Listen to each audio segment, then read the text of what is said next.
Chapter 848. The latest chapter of this book is not finished yet.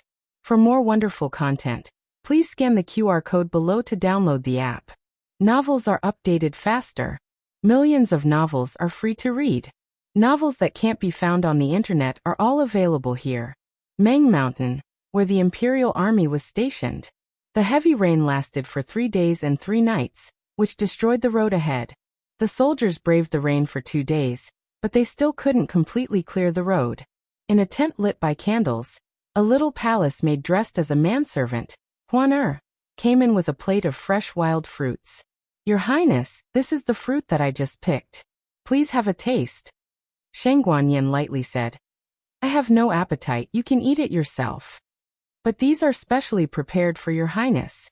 This slave's hand is scratched," Huan said while showing the wound on her hand. After getting along with each other these days, Huan had already grasped the temperament of the Crown Princess. The Crown Princess was not blindly amenable to coaxing, but not coercion. As long as she acted pitiful to her, it generally wouldn't be too difficult. Shang Guanyin looked at her red and swollen hand and sighed. "Put it on the table." Huan happily put the fruit on the small table.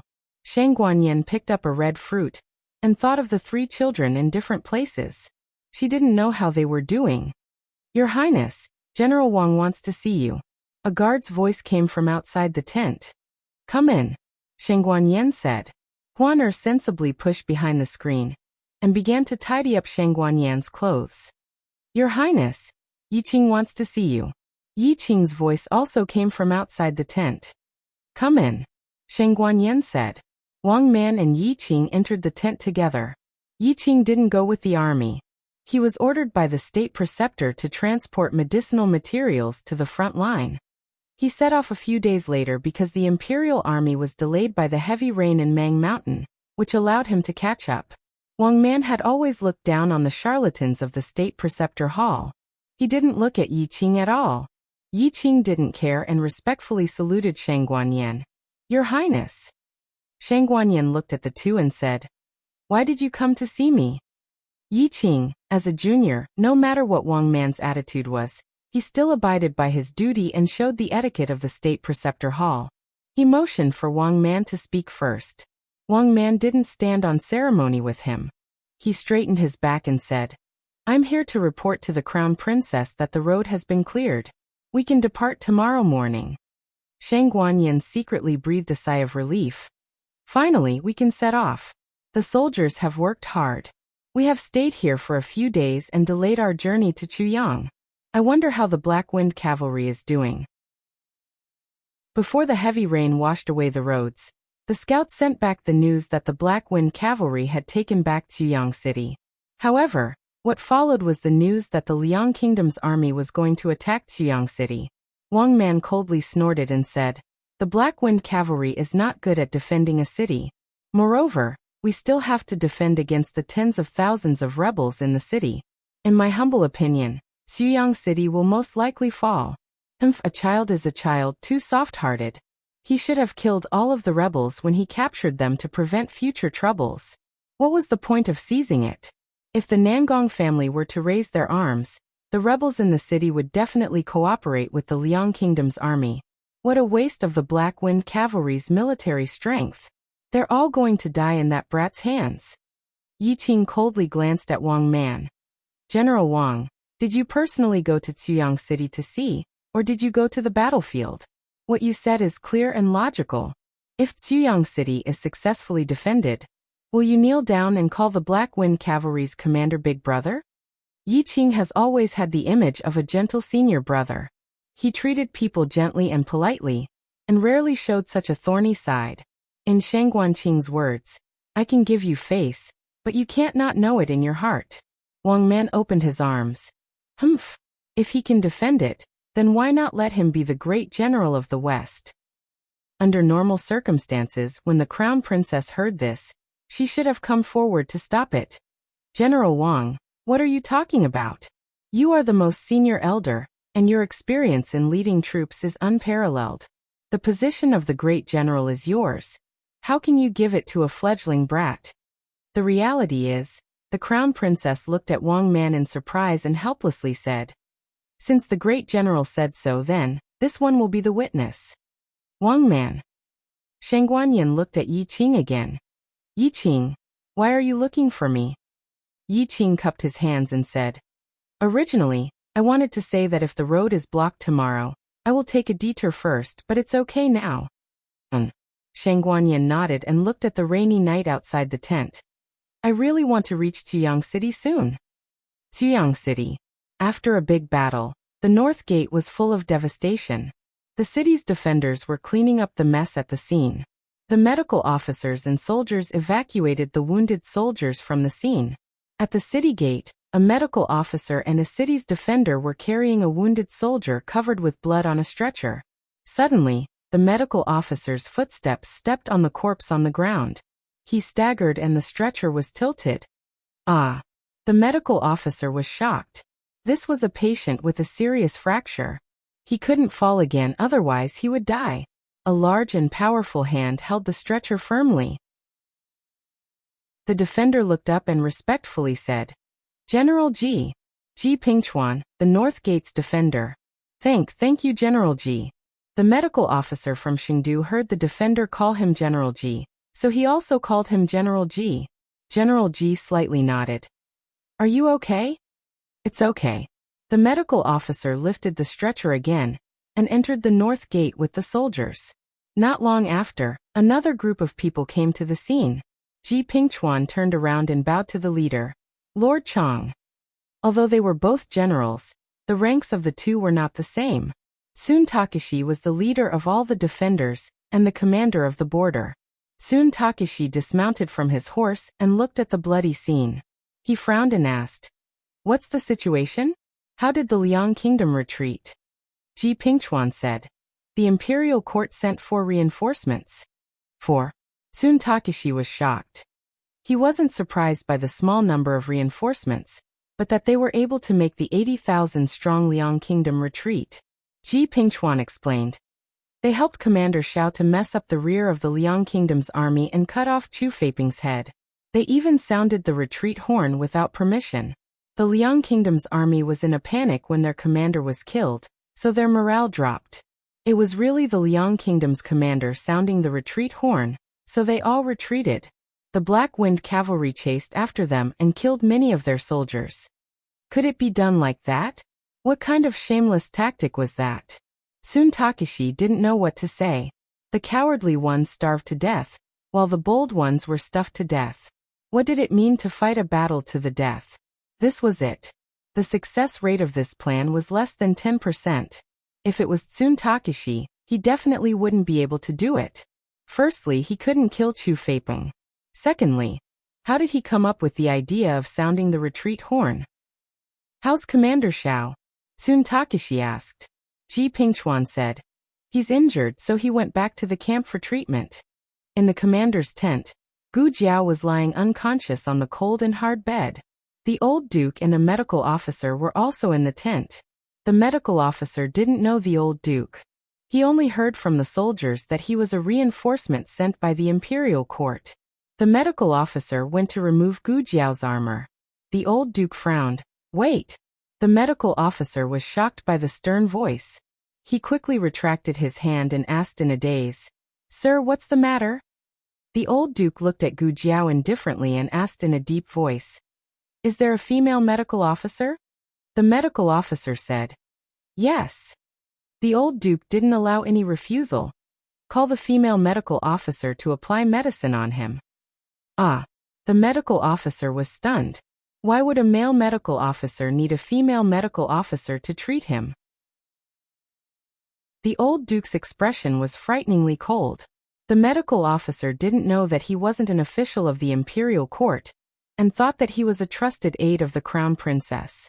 He didn't dare to offend him, so he hurriedly called a female medical officer over. The female medical officer was also very puzzled as to why she was sent to take care of the young commander. Her medical skills weren't bad, but she had little experience and was a woman.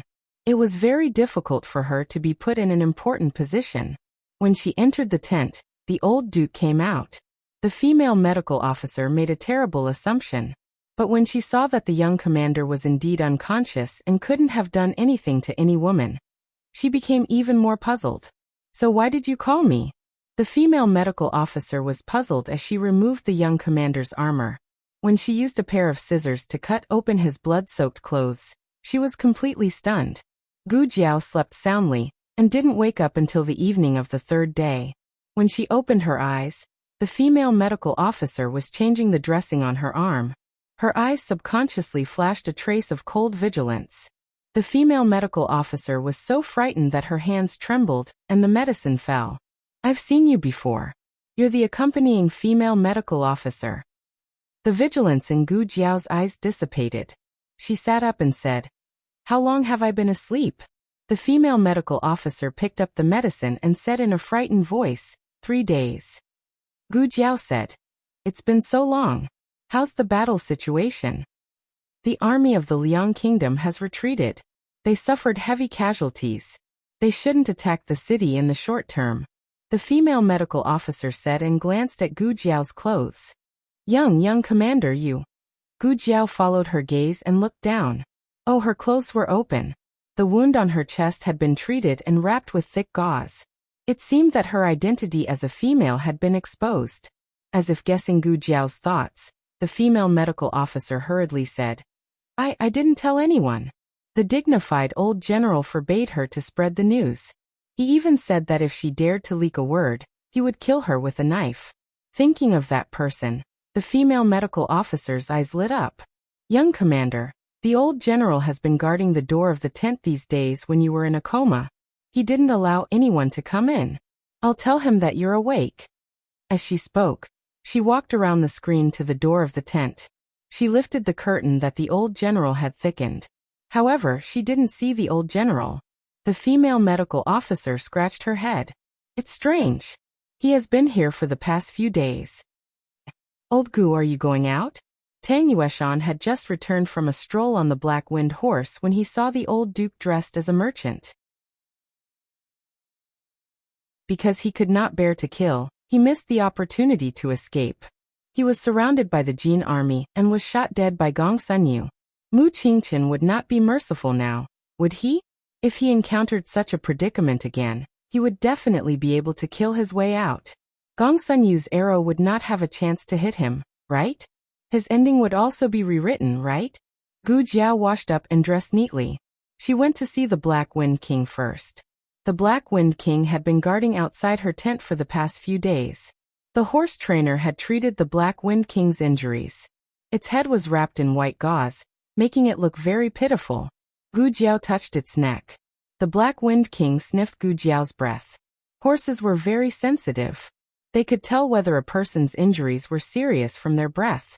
I'm fine, Gu Jiao said. The Black Wind King was probably relieved.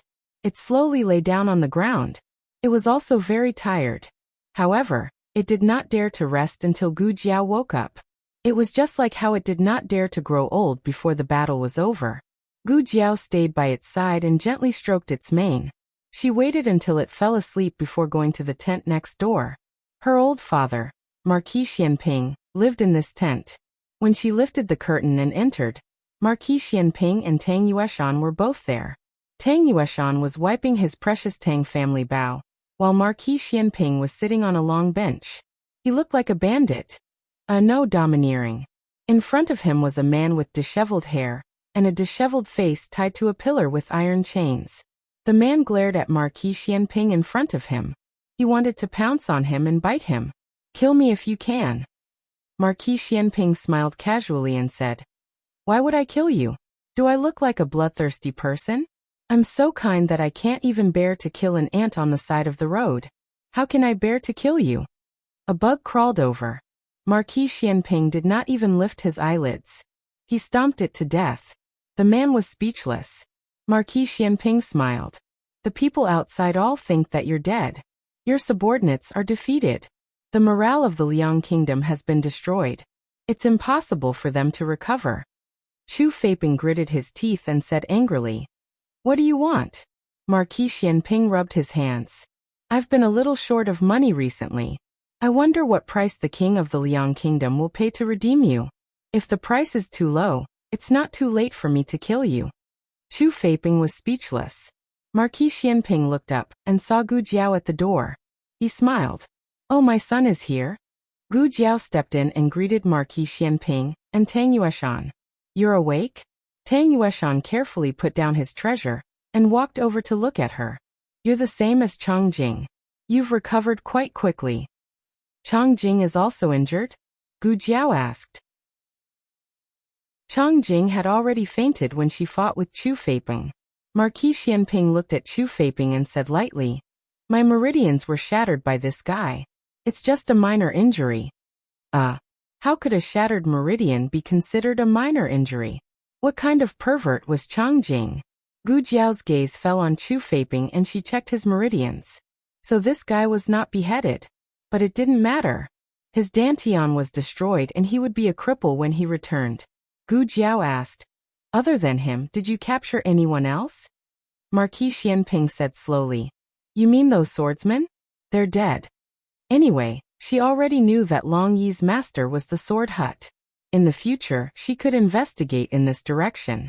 Gu Jiao loosened her hand and asked Marquis Xianping, "You want to use him to negotiate with the Liang Kingdom?" Marquis Xianping, N.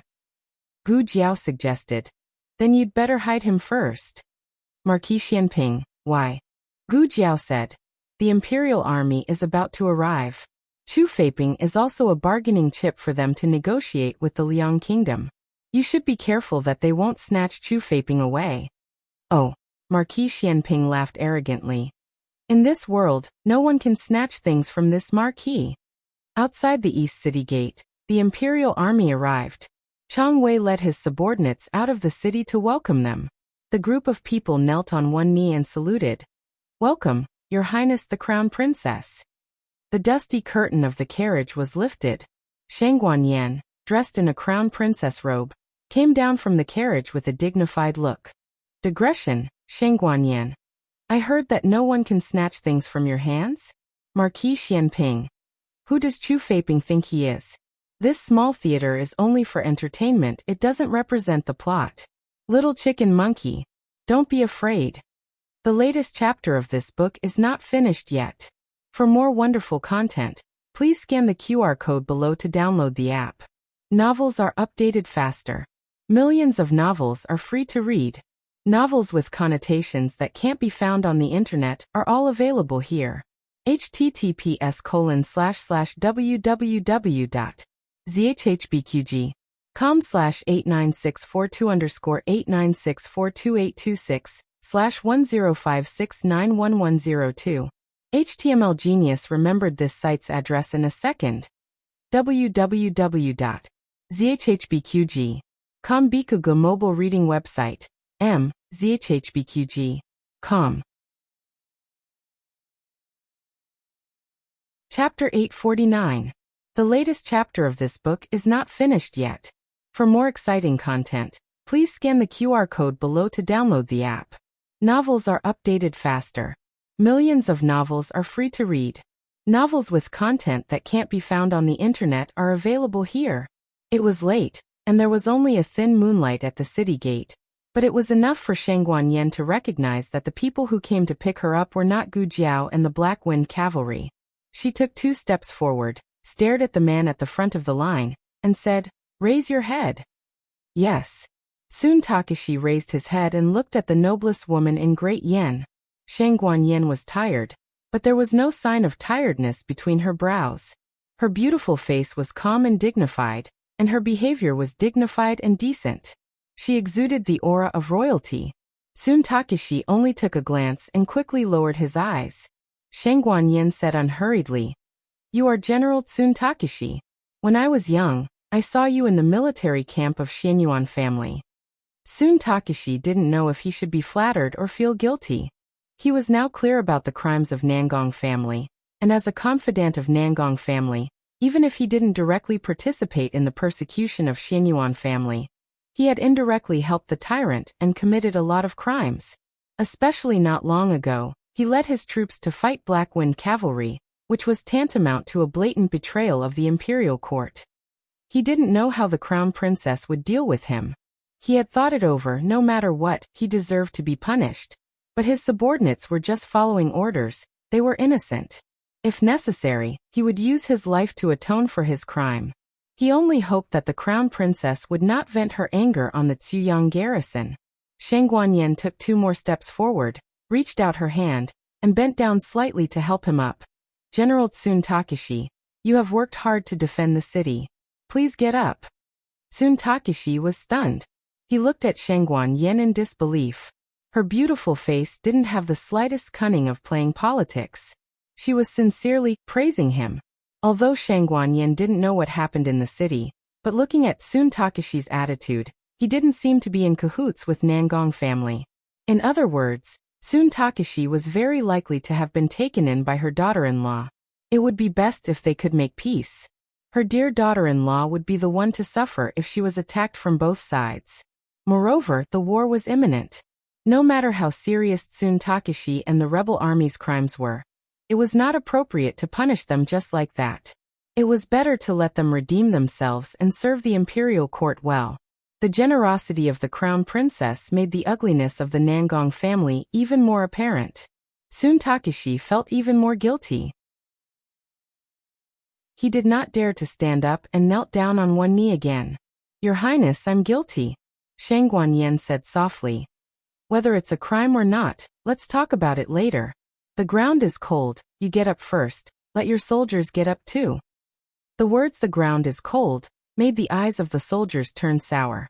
The officers and soldiers did not expect that the crown princess would still care about them. A strong emotion welled up in their hearts.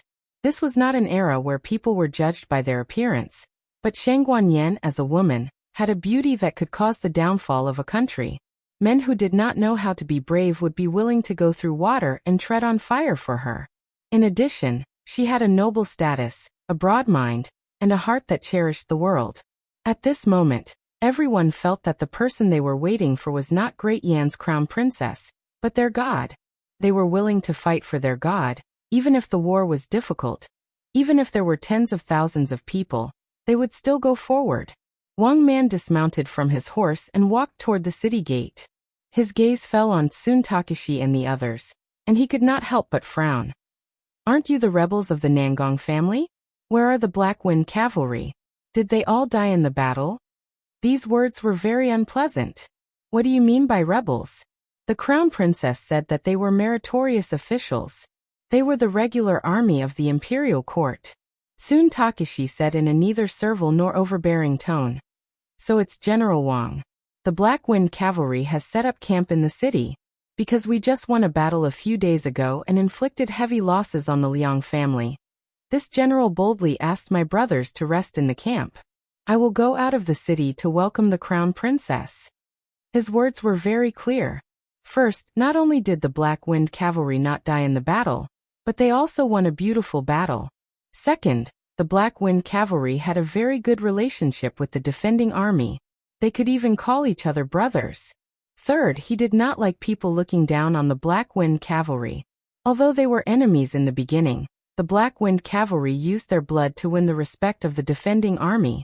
This was the strongest military force of the Yan kingdom, and they would not accept any rebuttal. Wang Man did not pay attention to the defense of the Black Wind cavalry in his words for the time being. He was extremely shocked. Who did you say won the battle? What battle did they win? Tsun Takeshi puffed up his chest and said solemnly and proudly, the North Gate was deliberately destroyed. The Black Wind cavalry used their flesh and blood to build the city. 20,000 of them fought the 80,000 soldiers of the Liang family. Not only did they behead the Liang family's General Chu Feiping, but they also lost 50,000 soldiers of the Liang family. Wang Man's jaw almost dropped to the ground. What did you say? Chu Feiping is dead? Chu Feiping was the Liang family's divine general, the spiritual leader of the Liang family. With him around, there was no battle that they could not win. When Wang Man first heard that Chu Feiping was the commander of the army, even he felt that it was very troublesome. On the way here, Wang Man racked his brains to think of a way to deal with Chu Feiping, who knew that before he could even use his fist, Chu Feiping's head fell to the ground. Impossible. No one can kill Chu Feiping, Shang Guanyan thought in her heart. Could it be Jiao Jiao? Except for her, no one should have the courage to behead Chu Feiping. But thinking of Chu Feiping's strength, Shang Guanyin broke into a cold sweat for Gu Jiao. She didn't know if she was injured. In the presence of outsiders, Shang Guanyin restrained her worry about Gu Jiao. She revealed a gratified smile. When I first came to Cuyang, I heard the good news. I'm very happy. If Imperial Father knows about it, he will definitely be very happy. This time, we were able to repel the Liang army, not only because of the Black Wind Cavalry, but also because of General Chang's help in defending the city. Soon Takashi cupped his fist and said, "This humble subject is ashamed." This humble subject didn't help much in the battle against the Liang family's army at the North Gate. This humble subject doesn't dare to claim credit. However, the 4 experts sent by Her Highness the Crown Princess played an outstanding role in the battle. Our army is like a god. Shang Guanyin was slightly startled. I didn't send any experts to Cuyang. This time, it was Tsun Takashi's turn to be surprised.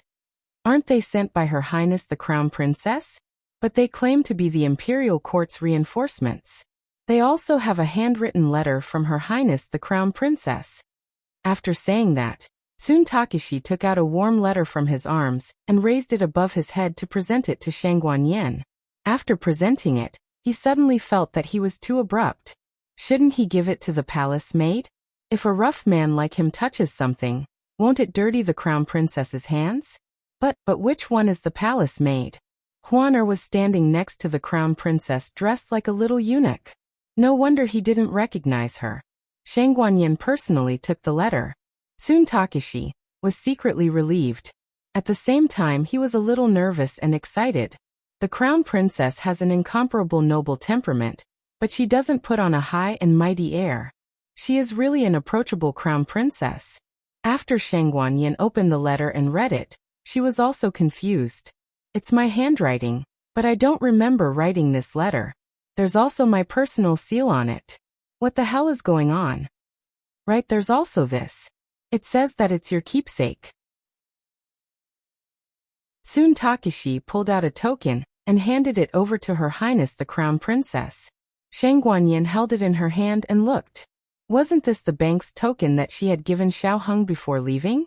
If there wasn't enough money for travel, take it to the bank to get some money. So it was like this? Aheng had come? Didn't Aheng go to Shui Pass to take care of the problems with the countries of Chun and Zhao? Could it be that Aheng had changed her plans and came to Chuyang to meet up with Jiao Jiao? This sort of possibility was not impossible. Tsun Takashi did not hear about the eldest grandson. Looking at it like this, Aheng had concealed her identity and came over. That's also true. The eldest grandson was on his way to Shui Pass. Of course, he could not openly appear in Chuyang City. Forget it, what was she blindly guessing for? When she saw Aheng in a bit, wouldn't everything be clear? Shang Guanyin was impatient to see her son. She could not wait to march over with the army. She sat in the carriage and said to Tsun Takashi, "This monarch remembers. There was such a thing. It's this monarch's trusted aide. Lead the way. This monarch wants to see them at the military camp." Yes. Tsun Takashi mounted his horse.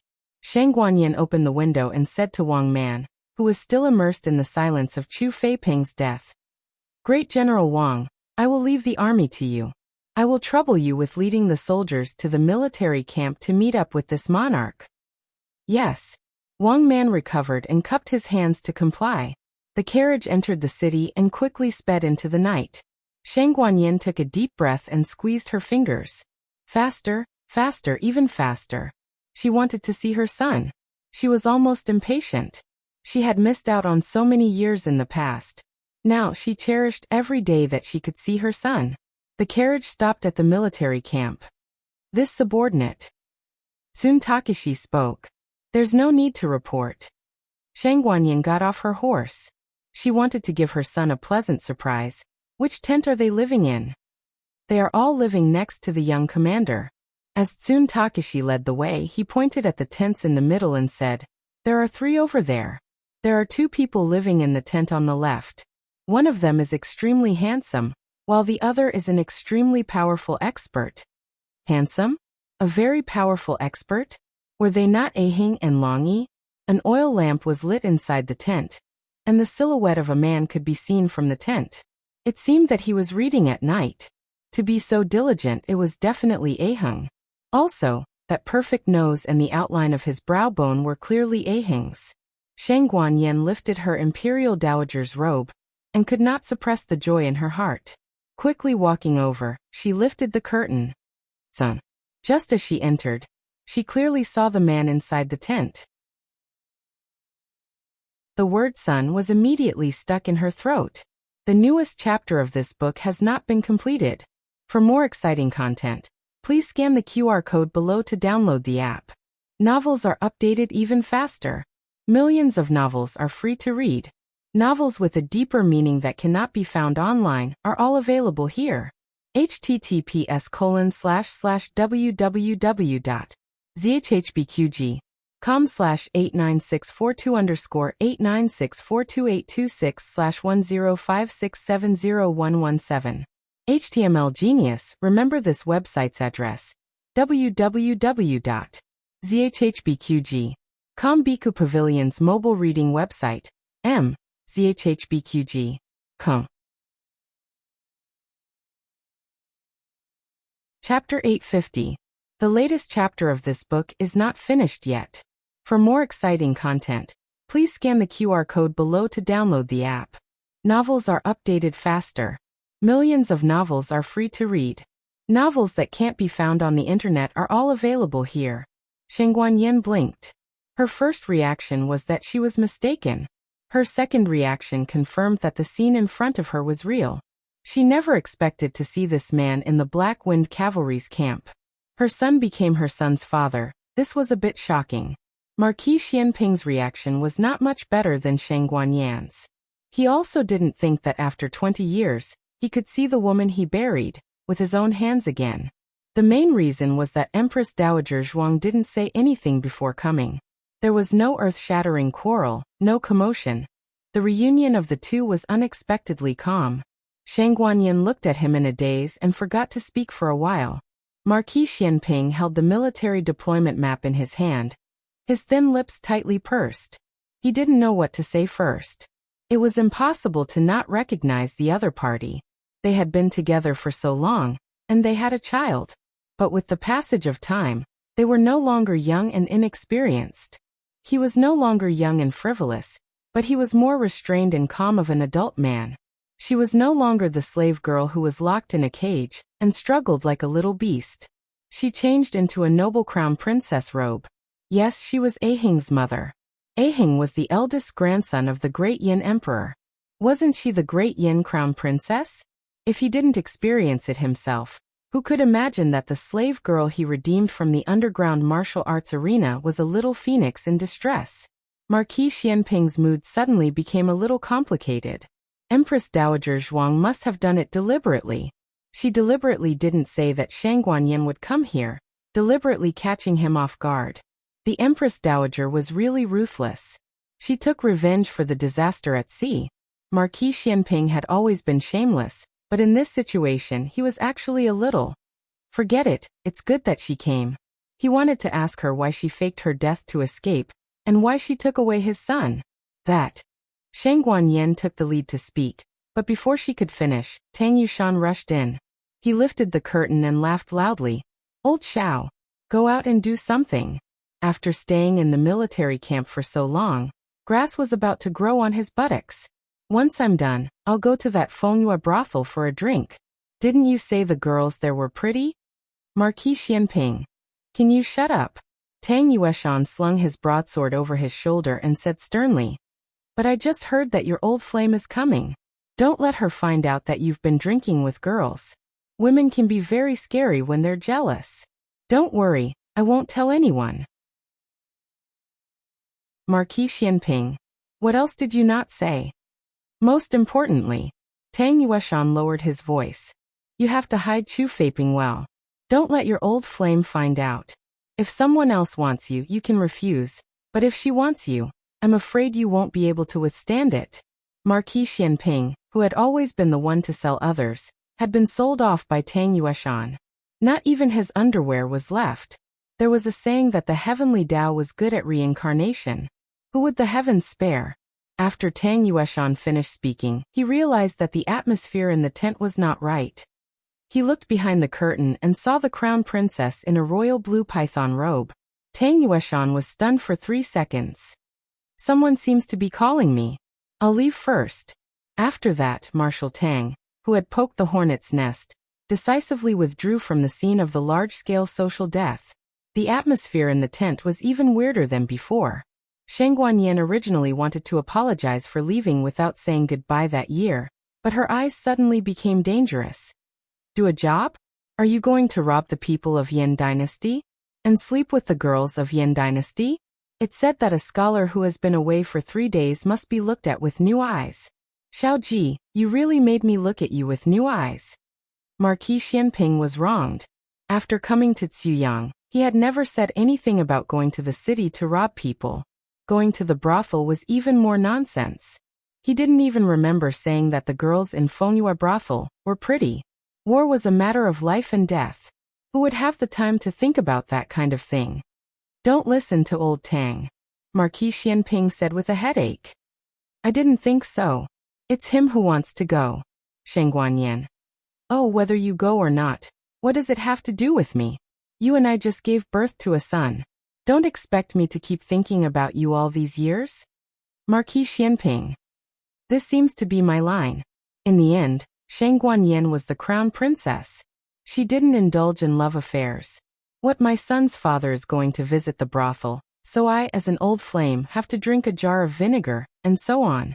In her heart, her son was first, and the country was second. Men were fleeting clouds. Shang Guanyin grasped the key point. Using the essence of her Great-Aunt's palace intrigue, the villain attacked first. What's the matter with Chu Feipeng? Listening to your companion's tone, he doesn't seem to be dead. Xiaoji, oh Xiaoji, I've been feeling indebted to you all these years. It turns out that you're just deliberately scheming against me. Marquis Xianping was stunned. What kind of trick was this? It was a bit difficult for him to deal with. After thinking about it, it was all Tang Yueshan's fault.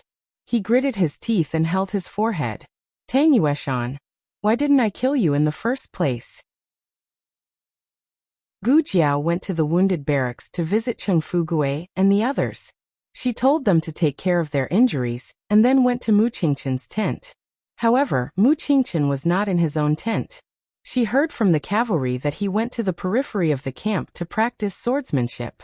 He once felt uncomfortable when he killed someone for the first time. He held the trunk of a tree and retched. Now he was still under the big tree. He was no longer troubled by killing people. Instead, he was working hard on how to kill more enemies.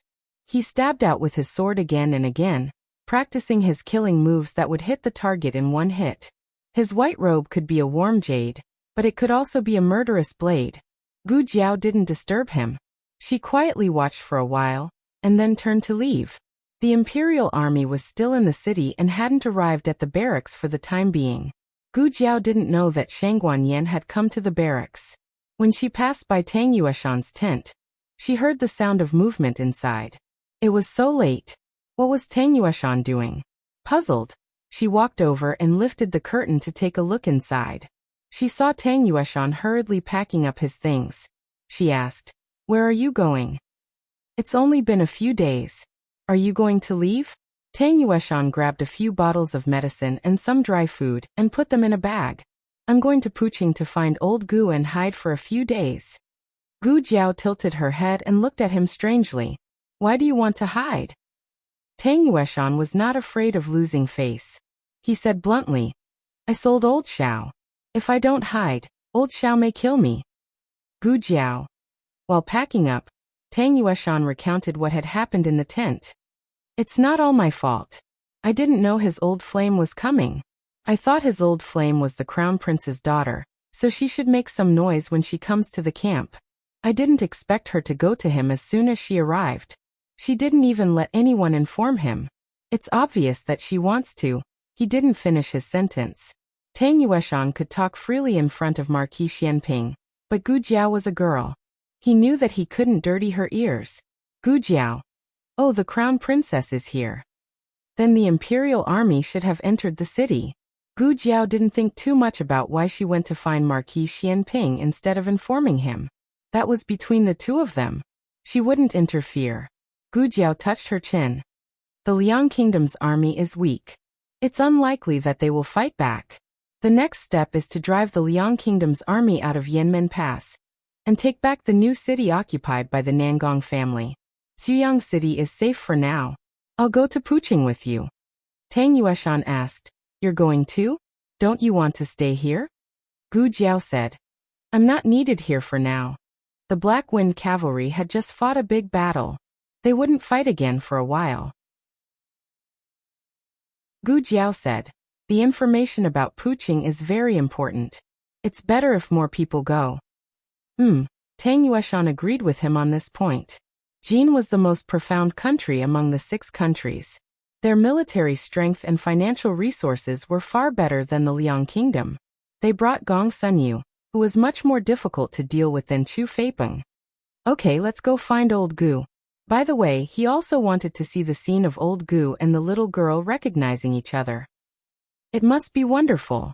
Tang Yueshan deliberately didn't tell Gu Jiao that her identity had been exposed to Gu Chao. He was waiting to see the good show between the two. Gu Jiao frowned and looked at him.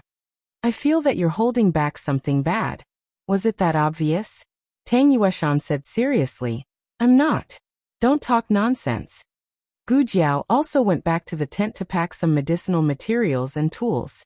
She also took a first aid kit and a set of night clothes.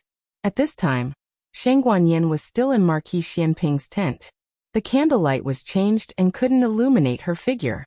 Gu Jiao thought about it and didn't go in to disturb them. She went to tell Advisor Hu and asked him to tell the Crown Princess and her father that she and old Tang were going to Puqing to spy on the military situation. She estimated that they would return in 3 to 5 days. Don't you want to go after seeing the Crown Princess? Advisor Hu was thinking for Gu Jiao. This was a good opportunity to show her face in front of the Crown Princess. The Crown Princess would definitely remember his lord's merit. However, if his lord left Xuyang and the Imperial Army or the border guards also made military contributions, his lord's glory might be taken away. Advisor Hu was thinking too much. Commander Xiao was the Crown Princess's daughter-in-law. What merit could there be? Who could surpass Gu Jiao? No, I'm leaving. Gu Jiao went to the tent. The Black Wind King had already woken up and was waiting for her energetically. In fact, Gu Jiao didn't intend to take the Black Wind King with her. She wanted it to rest for a few more days. However, the Black Wind King had already recovered and was ready for battle. It was determined to go with Gu Jiao. Gu Jiao patted its neck and said, Okay, let's go together. Tang Yueshan came over on his Black Wind horse. The Black Wind horse was the most powerful warhorse in the 6 countries. After riding it, no other warhorse could be compared to it. The Black Wind horse was so powerful. She wondered how the Black Wind King would feel when riding it. Tang Yueshan coughed softly and said, Girl, let's make a deal. Let me ride your horse.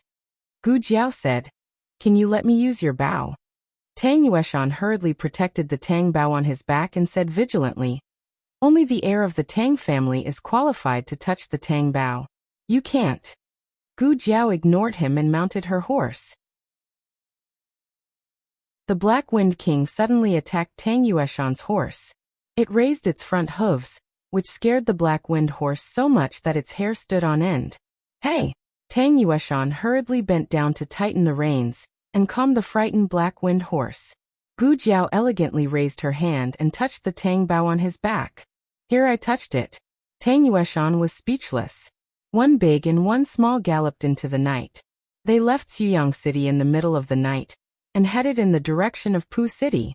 Gu Jiao knew a shortcut that would take them to Puqing before dawn.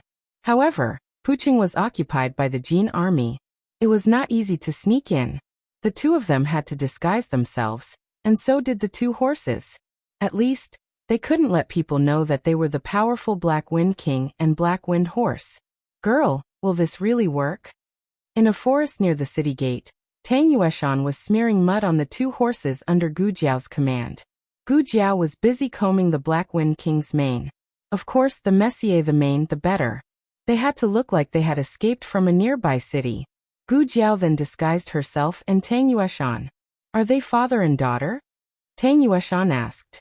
Gu Jiao glanced at him and said, "They are young master and mute slave." Tang Yueshan was speechless. When everything was ready, the sun had risen. The battered and exhausted duo rode on the dirty and bleeding horses to the entrance of Pu City. Unlike Marquis Xianping, Tang Yueshan did not have a lover from the Yan Kingdom. He could not speak the language of the Yan Kingdom. Therefore, the mute slave was very suitable for him. There were already many people waiting in line at the city gate.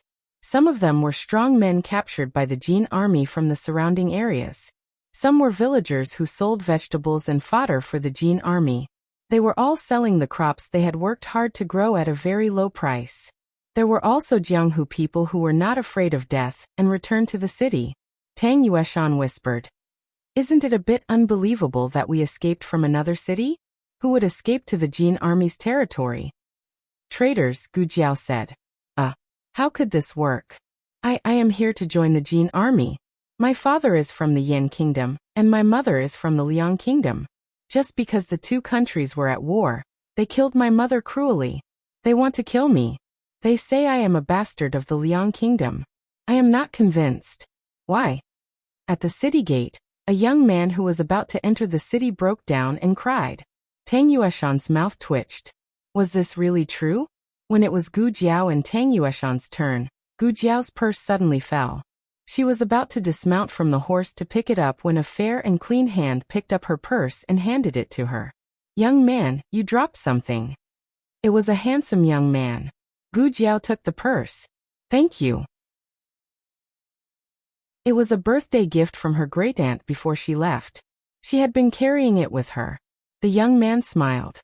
Among the group of people entering the city, the young man's clothes were so clean that people could not help but take a second look at him. Gu Jiao's eyes followed him. He came to a carriage and said through the window, "Young master, I didn't buy the candied haws you wanted to eat. The old lady didn't come out today." That was true. It meant that it was not the first time he came to buy candied haws. With the war going on, the old lady probably did not dare to come. However, this young man still insisted on waiting for her every day. The young man got into the carriage. The carriage slowly drove through the city gate. This person had nothing to do with her. Gu Jiao was about to look away. However, at this moment, a gust of wind blew and the curtain of the carriage window was lifted. Gu Jiao saw the incomparably handsome face in the carriage.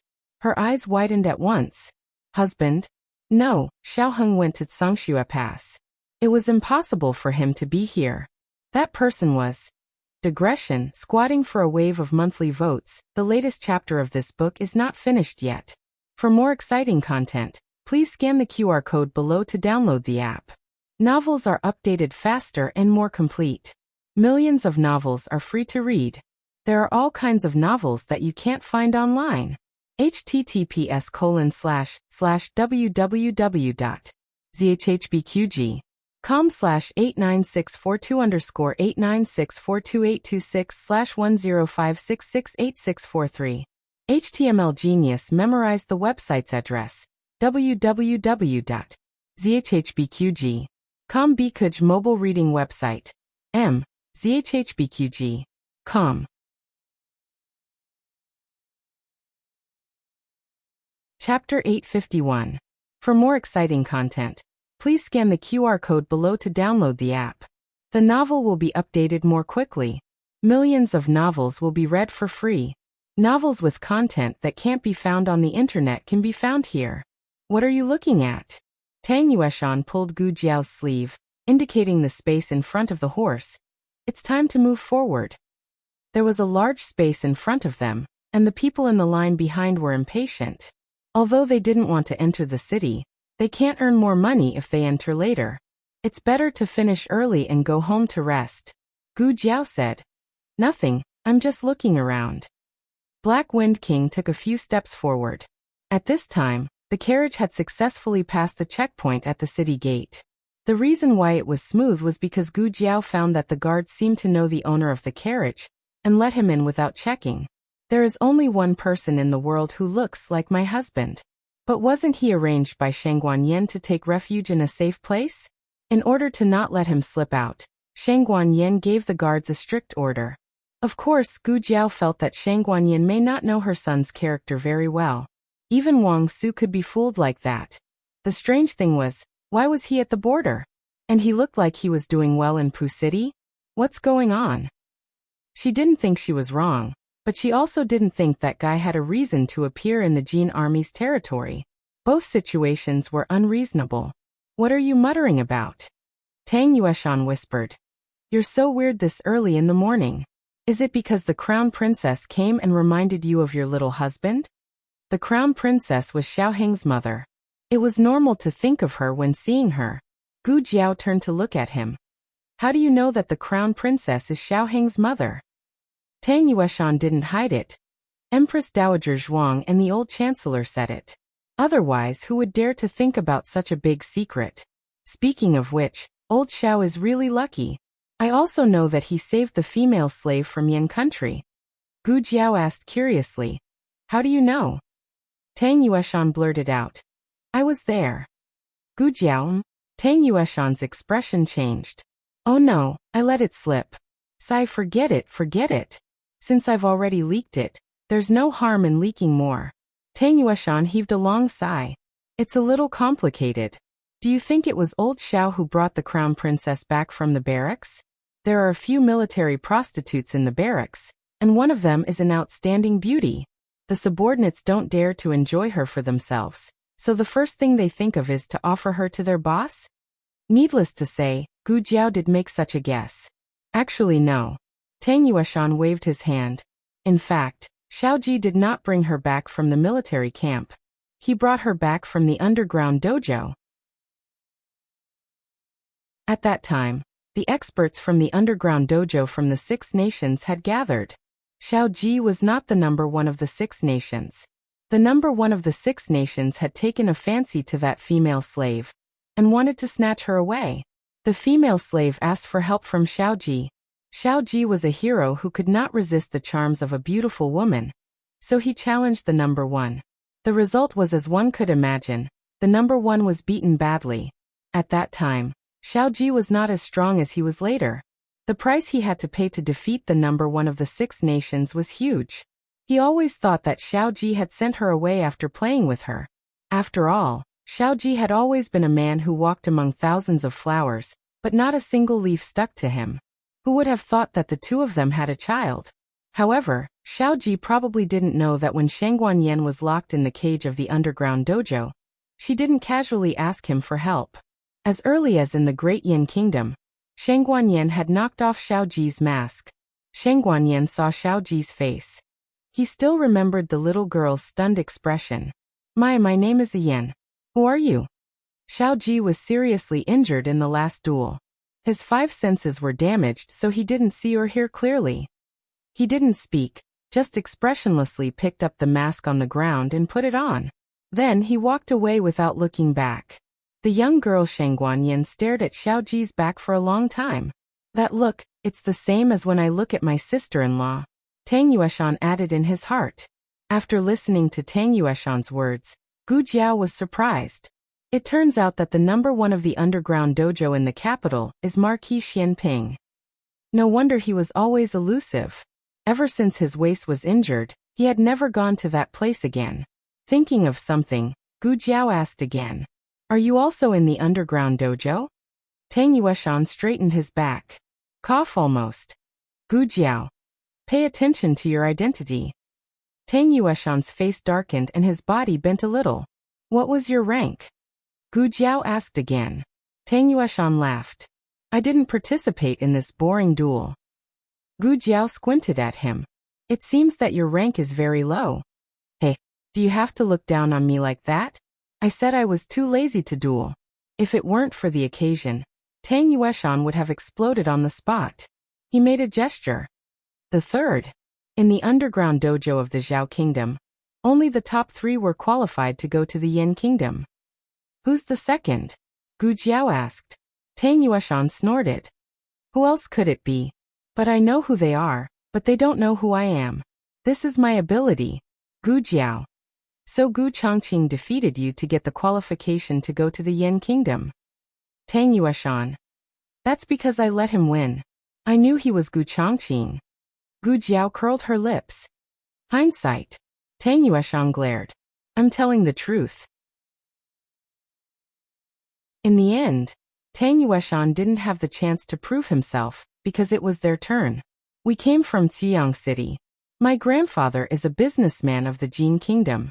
My whole family was imprisoned by them. It was not easy for me to escape. Please let me go to the city to seek refuge. Gu Jiao was just reciting the lines this time. She didn't show her excellent acting skills. The effect was unexpectedly good. My grandfather has been in the Yan Kingdom for decades. I was born and raised in Quyang City. I don't speak the Jin language well. As Gu Jiao spoke, she took out a bag of silver and gave it to the guard. The two entered the city. It's not as strict as I thought. Is it because the Jin army is not disciplined and the defense is loose? Or is it because the Jin army is not afraid of spies in the city? Gu Jiao thought while looking at the scene in Pucheng.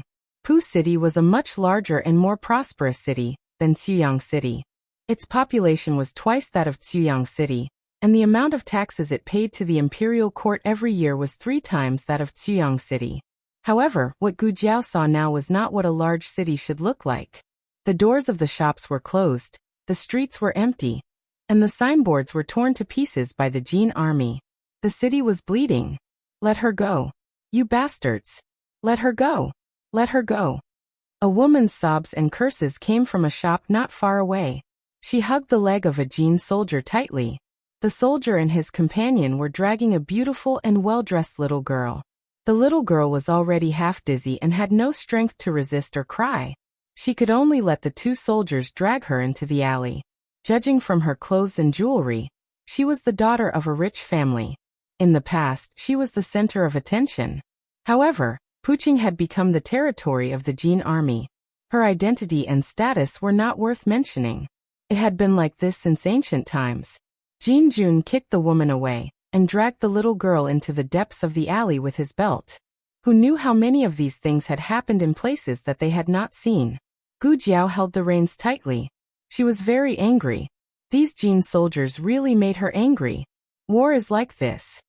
Tang Yueshan sighed and raised his hand to block her eyes. Okay, don't look. I will take care of it. Saying so, he dismounted and entered the alley. With his martial arts, it was easy for him to take care of the 2 Jin soldiers. In the blink of an eye, the 2 Jin soldiers died in his hands. He found a place to dispose of the bodies. The woman who had fainted woke up and ran into the alley to take her daughter away. The 2 were so scared that they forgot to thank him. When they reacted and wanted to kowtow to their benefactor, Tang Yueshan had already returned to his horse and left with Gu Jiao. Gu Jiao rode on the black wind horse and walked on the deserted street. She said, the situation in Pucheng is worse than expected. When the Nangong family took over Quyang City, they used the banner of killing the tyrant, restoring order, and stabilizing the country. Thus they treated the people well. The Jin army did not have any fear. They were here to invade. The people of the Yan Kingdom were not people. They were resources that they could take away at will. We must end the war as soon as possible. She said seriously. Someone is coming. Tang Yueshan said. The 2 dismounted. A group of about 100 Jin soldiers walked towards them. The leader was a corporal. When the 2 passed by, the corporal just glanced at them. A poor young master and a servant. There was nothing to be concerned about. The corporal left with his men. After making sure they were far away, Tang Yueshan said, I have been here for so long and I still don't know where old Gu is. If I knew I would come, I would have asked him to give me a signal. Gu Jiao said indifferently, we will investigate ourselves. The investigation is secondary. The main thing is that I want to see you 2 betray each other. Tang Yueshan's strong desire to live made him suppress the words. Where are you going to investigate? He asked. The mayor's mansion. Gu Jiao said. Tang Yueshan almost choked. He thought that Gongsun Yu probably lived in the mayor's mansion. There were many masters there. Even he did not dare to be so arrogant. You are really bold. Nothing ventured, nothing gained. All the valuable information of the Jin army was in the mayor's mansion. Thus, even if the mayor's mansion was a dragon's pool and a tiger's den, they had to go. You don't have to go. Gu Jiao said. This war has nothing to do with the Tang family. Xiao Heng was the son of Marquis Xianping. It was reasonable for him to help his son conquer the Yin kingdom. Tang Yueshan did not have to risk his life. Tang Yueshan snorted coldly. Who are you looking down on? A girl dared to go, but he, the marshal, dared not? Seeing this, Gu Jiao did not say anything more. The two of them went to the mayor's mansion and found an empty courtyard to settle down the Black Wind King and the Black Wind Cavalry. Why do I feel that you are so familiar with the border? Have you been here before? Kind of. She was killed in the Puching city in that chaotic battle. She was killed by a peacock feather sword. Her heart was pierced from the back. The owner of the sword was a very powerful swordsman. He was dressed in black and wore a bronze mask with fangs. The latest chapter of this book is not finished yet. Please scan the QR code below to download the app. The novel is updated faster. Millions of novels are free to read. You can find all the novels that you can't find on the internet. https://www.zhhbqg.com/89642_8964286/1056470093. HTML Genius memorized the website's address. www.zhhbqg.com Biku Pavilion mobile version website. zhhbqg.com.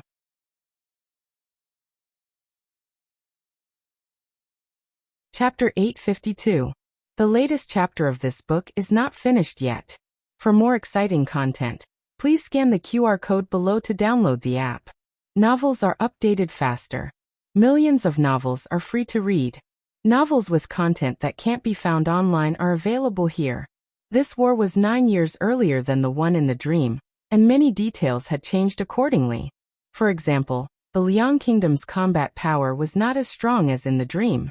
On one hand, the Yin Kingdom had become stronger, and on the other hand, the second fierce general of the Liang Kingdom was still on the way to being subdued. If the war really started 9 years later, they would have to deal with Chu Feiping and that fierce general. Therefore, the Jin Kingdom's military deployment would not be the same as 7 years later. This was also the reason why Gu Jiao had to come to spy on the military situation. Gu Jiao's red tasseled spear was too eye-catching, so she left it in the military camp in Xuyang City. Her weapon was the whip she took from Gu Qingfeng. Tang Yueshan's Tang Bao was not as low-key, but he could not bear to part with his treasure and insisted on carrying it with him. He could only wrap it in cloth. Fortunately, he was a warrior and mute slave, so it was not a big problem. Tang Yueshan checked the Tang Bao 800 times a day. After checking it again, he clapped his hands in satisfaction and said, "Okay, let's go to the mayor's mansion and lie in ambush. We'll move when it's dark." When they were at the border of the Zhao Kingdom, the mayor's mansion was heavily guarded, but it was different here. Either Gong Sunyu did not live in the mayor's mansion, or Gong Sunyu had absolute confidence that no one could break in. The first point was quickly rejected, because when they were lying in ambush in an empty grain store near the mayor's mansion, they saw a group of people coming out of the mansion's gate. There was a carriage and 20 guards on horseback accompanying them. Gu Jiao recognized the leader of the guards at a glance. Gong Sunyu had 4 fierce generals under his command. They were Min Hongyi, the solitary swordsman, Jie Xingzhou, the Iron Fist, Zhu Zhongquang, and Lu Yi, who was good at hidden weapons and formations. This man was Min Hongyi, the solitary swordsman. Gu Jiao thought to herself. She did not expect Min Hongyi to be by Gong Sunyu's side so early. She wondered if the other 3 had also been recruited by Gong Sunyu. Aside from Gong Sunyu, there was no one else who could make Min Hongyi willingly escort him. Gu Jiao used her fingertip to write on the dusty table, Gong Sunyu. Although Tang Yueshan was surprised at how Gu Jiao came to this conclusion, he still held his breath. The person in the carriage did not emit any aura. If not for Gu Jiao's reminder, he would have thought that the person sitting inside was an ordinary person. This meant that Gong Sunyu was already strong enough to restrain his aura. It was always harder to collect than to let go. For example, the appearance of Chongjing was often accompanied by a very powerful and terrifying aura, but Long Yu was able to make people unable to sense his existence. The two of them had originally planned to follow Gong Sunyu, But now they gave up on that idea. Tang Yueshan clearly understood how monstrous a person at this level was, and Gu Jiao had seen Gong Sunyu in action before. Adding Min Hongyi to the mix, their chances of winning were not high. After Gong Sunyu and his group left, the two of them waited for a while. When it was time to change shifts, they sneaked into the mansion. Before the two of them could get a firm footing, Gu Jiao discovered the second expert, the mighty King Kong Jiexingzhou. No wonder he didn't send a large number of guards. Gong Sunyu himself was a peerless expert. With Min Hongyi and Jiexingzhou, there was no assassin who could harm Gong Sunyu in the mansion. The two of them stuck close to the fake mountain wall. Tang Yueshan asked with his eyes, "With that expert around, it's not easy for us to move. We'll be discovered." Gu Jiao frowned. If only he went out. Tang Yueshan, "Forgive me for being blunt, but you're too naive." Then, Jiexingzhou heard a servant report something. It was probably something that happened in the military camp. He led a few of his personal guards and rode out of the mansion. Tang Yueshan was speechless. "Little girl, what kind of luck do you have?" There was no other freakishly strong expert in the mansion. The two of them carefully sneaked into Gong Sunyu's study. Wow, this Gong Sunyu really likes to collect weapons. Tang Yueshan looked at the room full of weapons and couldn't help but exclaim. Gu Jiao said calmly, "Every time Gong Sunyu kills an expert, he takes away their weapon." To others, these weapons were evidence of his crimes. But to Gong Sunyu, these weapons were medals that symbolized his path to becoming a powerful expert. Tang Yueshan felt a chill run down his spine. Killing people was one thing, but collecting the weapons of the dead? What was wrong with him? "Found it," Gu Jiao said. "What?" Tang Yueshan put down the weapon in his hand and came over. He saw that Gu Jiao had already dug out the Jin Nation's military deployment map and a thick file. This should be the army's marching record. Gu Jiao said thoughtfully, "All the information about the Jin Nation's army is here." This was a very valuable clue. Tang Yueshan thought for a moment. Then should we take it away? It was possible to take it away, but Gong Sunyu would discover that someone had been here. Then the contents of the file and the military deployment map would be changed. There wouldn't be enough time to copy it. She could only memorize it. If she could read the Jin Nation's language, it would be much easier. Unfortunately, she didn't. She could only use her memory to memorize their shapes. In her previous life, she had trained in this skill in the organization.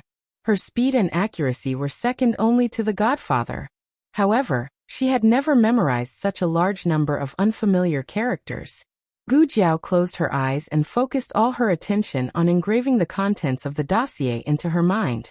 Tang Yueshan was dumbfounded. "No way. You're capable of this? How could a person who had fought so many wars still have such a good brain? Was she trying to kill him?" After memorizing the last character, Gu Jiao's head started to hurt like it was about to explode. Tang Yueshan saw that her face was pale and quickly asked, "Are you okay?"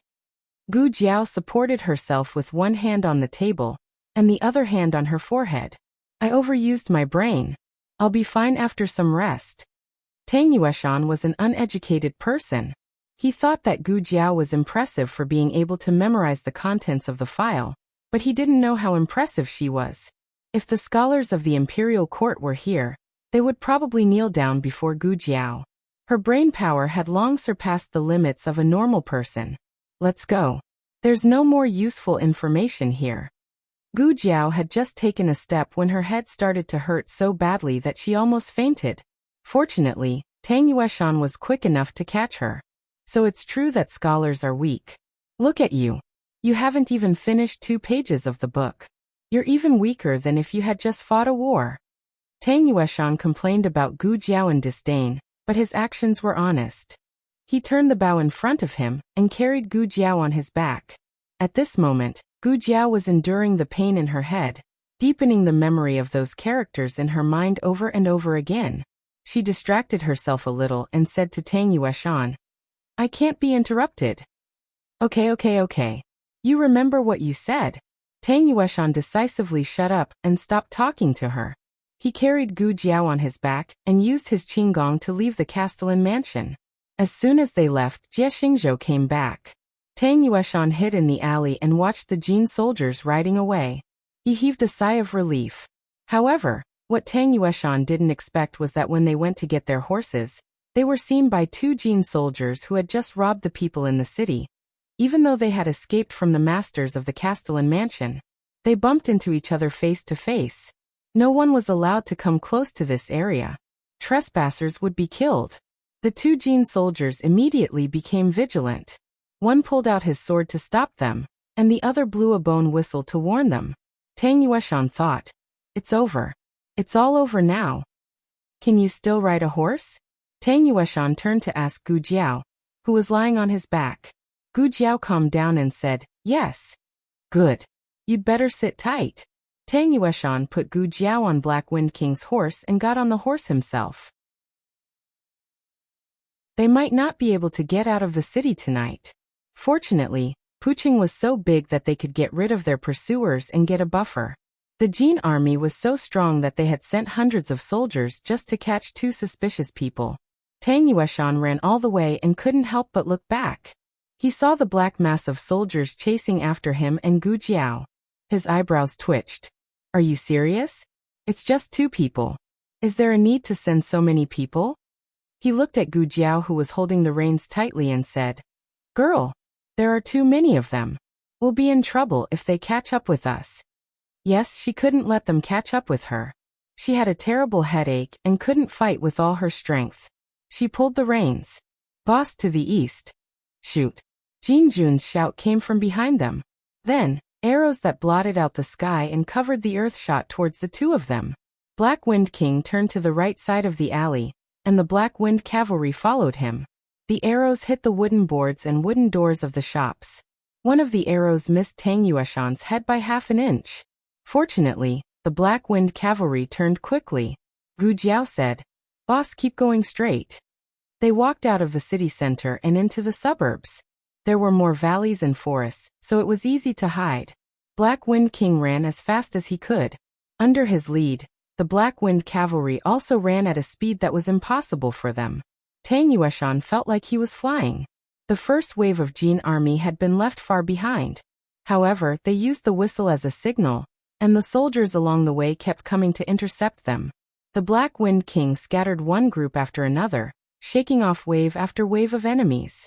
He took the lead and was fearless. When they entered a valley, the boat suddenly came out from a small path. This guy took a shortcut to chase after them. Tang Yueshan's temples twitched. Seeing that they were about to collide, the Black Wind King suddenly accelerated, raised its front hooves, and jumped over the head of the self-dismembering boat in a domineering manner. Jie Xingzhou's broadsword slashed across the air. Tang Yueshan's Black Wind cavalry also took advantage of his unprepared state and rushed past him. Jie Xingzhou tightened the reins and frowned at the horse that dodged his attack. He couldn't believe it. That war horse was too outstanding. He really wanted to take it and give it to the Lord. Unfortunately, "General, should we chase after them?" a soldier asked. Jie Xingzhou looked at the 2 people disappearing into the valley and said, "No, it's the Ghost Mountain." The Ghost Mountain was a forbidden area in Pu City. It was often haunted. It was said that no one who stepped on the Ghost Mountain came back alive. Suddenly, there was a rush of horse hooves behind them. Then there was a rough man's laughter. "Ha, Jie Zhoudian. It's just a small mountain." As the Lord's first general, you actually believe in ghosts? Jie Xingzhou's name was Zhoudian. Jie Xingzhou turned around and frowned at him. "Min Hongyi, didn't you go to the army camp with the Lord?" Min Hongyi smiled arrogantly. "I just came back. I heard that there were 2 powerful thieves in the city. Your men almost ran their horses to death but couldn't catch them. So, I came to help you." Although the 2 of them were Gong Sunyu's confidants, they had always been fighting for the position of the first general. Jie Xingzhou ignored his sarcasm and said, "They entered the Ghost Mountain. There's no way they can come out alive." Min Hongyi said sarcastically, "I don't believe in this. I only want to see them if they're alive. If they're dead, I want to see their bodies. If you don't dare to chase after them, I will." "Men." "General Min." All the subordinates saluted with their fists. Min Hongyi shouted, "Follow me into the Ghost Mountain." Everyone answered in unison. Yes. General Min. Min Hongyi smiled with satisfaction, then showed a proud look to Jie Zhoutian. Did you see that? These are the real men of the great Jin dynasty. Your subordinates only know how to do some sneaky things. When it comes to serious business, they're not reliable at all. Jie Xingzhou said calmly. Don't speak too soon. Even the Lord hasn't thought of barging into the Ghost Mountain. Don't throw your men's lives away just because you're angry with me. If you want to be a bastard, be it yourself. I'm going to catch the assassins. With that, Min Hongyi led the 500 soldiers into Ghost Mountain valiantly. Gu Jiao and Tang Yueshan passed through the valley and entered a dense forest. The sky gradually darkened. Occasionally, the cawing of crows could be heard from above. Tang Yueshan sat on his horse and shivered. He looked around and whispered, "Girl, don't you feel that this place is eerie?" No. Gu Jiao looked at the forest scenery around her. It's very cool. This place gave her a very familiar feeling. Are you afraid of ghosts? Gu Jiao looked at Tang Yueshan strangely. Tang Yueshan snorted. How is that possible? Gu Jiao's eyes widened as she pointed behind Tang Yueshan. Ah. There's a ghost. Whoa. Tang Yueshan jumped onto Gu Jiao's horse. Gu Jiao.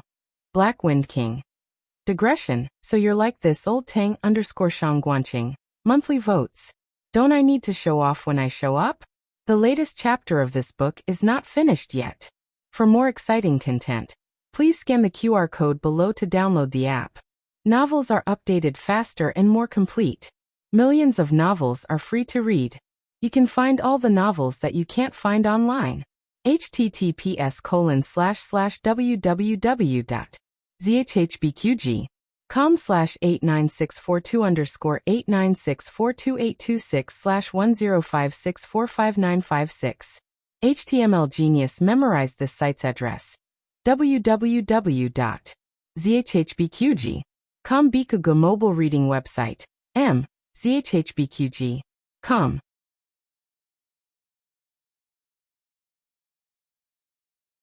Chapter 853. The latest chapter of this book is not finished yet. For more wonderful content, please scan the QR code below to download the app. The novel will be updated more quickly. Millions of novels will be read for free. The novels that can't be found on the internet are all available here. Ziyang City. Shang Guanyan came out of the city lord's residence and got on the carriage to the military camp. It has been a day and a night since Gu Jiao left for Pu City. She wanted to see if Gu Jiao had come back. In addition, the day after tomorrow, the Imperial Army will attack the remnants of the Liang Kingdom's army. She wanted to go to the military camp to boost the morale of the army. Ziyang City has restored order. Although the panic of the war still shrouded the people's heads, when they thought of the great Yan's crown princess going to war on behalf of the emperor, the people were full of faith in the imperial family and the imperial court.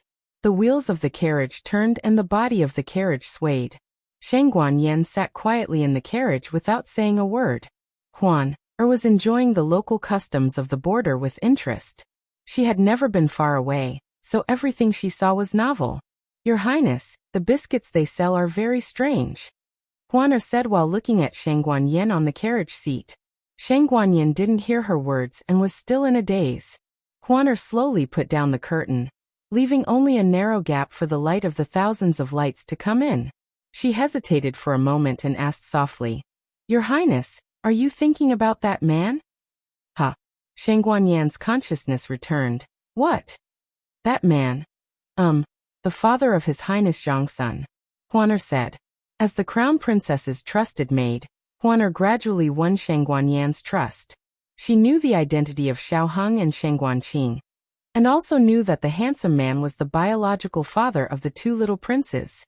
Shang Guanyan said, What do I think of him for? Huan said, You came out so fast that night like, he fled in panic. Huan held back these few words. Shang Guanyan murmured, Fast? I feel like I talked to him a lot. Huan said bluntly, That's because you were avoiding him, so you felt that every sentence was very long. But in fact, you didn't even ask each other how they were doing these years. Huan was simple, not stupid. As an outsider, She could see things more clearly than Shang Guanyin. That night, the two of them didn't know how to face each other. They were both dumbfounded. The crown princess was originally going to live in the barracks. The reason she moved into the city lord's mansion was to avoid that lord. Shang Guanyin lowered her eyes, lightly straightened her wide sleeves and said, "What's there to ask? It's already like this." Huaner was silent for a while and then asked, "Then, do you still like him?" Shang Guanyin sat up straight, as if she was talking to Huaner, but also as if she was talking to herself. "I am the crown princess of Great Yen. I will not fall in love with any man." When the carriage arrived at the military camp, Shang Guanyin first asked the guard at the gate, and learned that Gu Jiao had not returned. She then went to the place where the soldiers were training. Huaner watched as her crown princess and that lord's tent walked further and further away. Shang Guanyin. But in the end he couldn't avoid it. Marquis Xianping strode over. Shang Guanyin's expression paused, as if she was a little hesitant. Then, she continued to walk forward expressionlessly. Marquis Xianping caught up with her and blocked her way. He looked at her and narrowed his eyes. "Shang Guanyin, are you hiding from this marquis?" Shang Guanyin looked at the soldiers who were training in the night and calmly said, "Hiding from you? Don't think too highly of yourself. What do you have that makes this lord hide from you?" Marquis Xianping's face was full of disbelief. "Then why did you run away so fast that night?" Shang Guanyin lightly said, "Who told you to be so annoying?" Good, this marquis is annoying." Marquis Xianping put his hands behind his back and looked at her casually. "As long as you tell this marquis where this marquis' son is, this marquis will never bother you again." Shang Guanyin snorted and said, "Didn't your son go to Tsangshui Pass to negotiate with the Qin country's army?" Marquis Xianping said, "You know this marquis is not talking about this son." Shang Guanyin sneered and said, "That's right, your Xiao Ji is a romantic by nature. You have more than one son, Aheng." Marquis Xianping looked at her deeply and meaningfully said, "Shang Guanyin, you aren't jealous, right?" Shang Guanyin sternly said, "This one is the crown princess. This one has a harem of 3,000 men. Would this one be jealous of you?" "That's good." Shang Guanyin coldly glared at him and walked forward with a cold expression. Marquis Xianping stepped to the side and stopped her. His eyes were a little solemn. It was very different from his previous unruly appearance. "Where is Xiaoqing?" Shang Guanyin turned her face and looked at the army in front of her. "If you want to know the whereabouts of your son, use Chu Fei Peng in exchange." Marquis Xianping laughed. "Chu Fei Peng, right? Okay, I'll give it to you." After that, his smile disappeared. "Where is this marquis son?" Shang Guanyin clenched her fingers and said with a dignified expression, "Qing'er is in a villa near Chengdu. When the situation stabilizes, I will bring him back."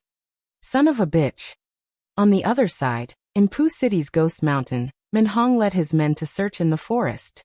As a result, a group of men got lost. A soldier pointed to the knife mark on the big tree next to him. "General Min, there is a mark we just made here. We went back to the original road." Minhong frowned. People who lead troops to war have a good sense of direction, but they don't know what's wrong with this forest. The trees grow the same, the sun in the sky has set, and the moon and the stars haven't come out yet. It's really hard to tell the direction. Just by relying on their experience, it's reasonable to say that they can go out. But after walking for a while, they unexpectedly return to the original place. Damn it, it's really strange. Whoosh. A soldier suddenly felt a shadow flashing by from the side. He quickly turned his head. Who is it?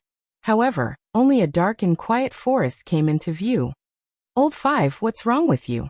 His companion patted his arm in amusement. "You're so nervous, your courage can't be that small, right?" Another companion also smiled and said, "Yes, this place is called Ghost Mountain. Is there really a ghost? Even if there is such a thing, why should we be afraid of ghosts if we follow Mindarin?" These words touched the bottom of Minhong's heart. That's right, Minhong is not afraid of anything.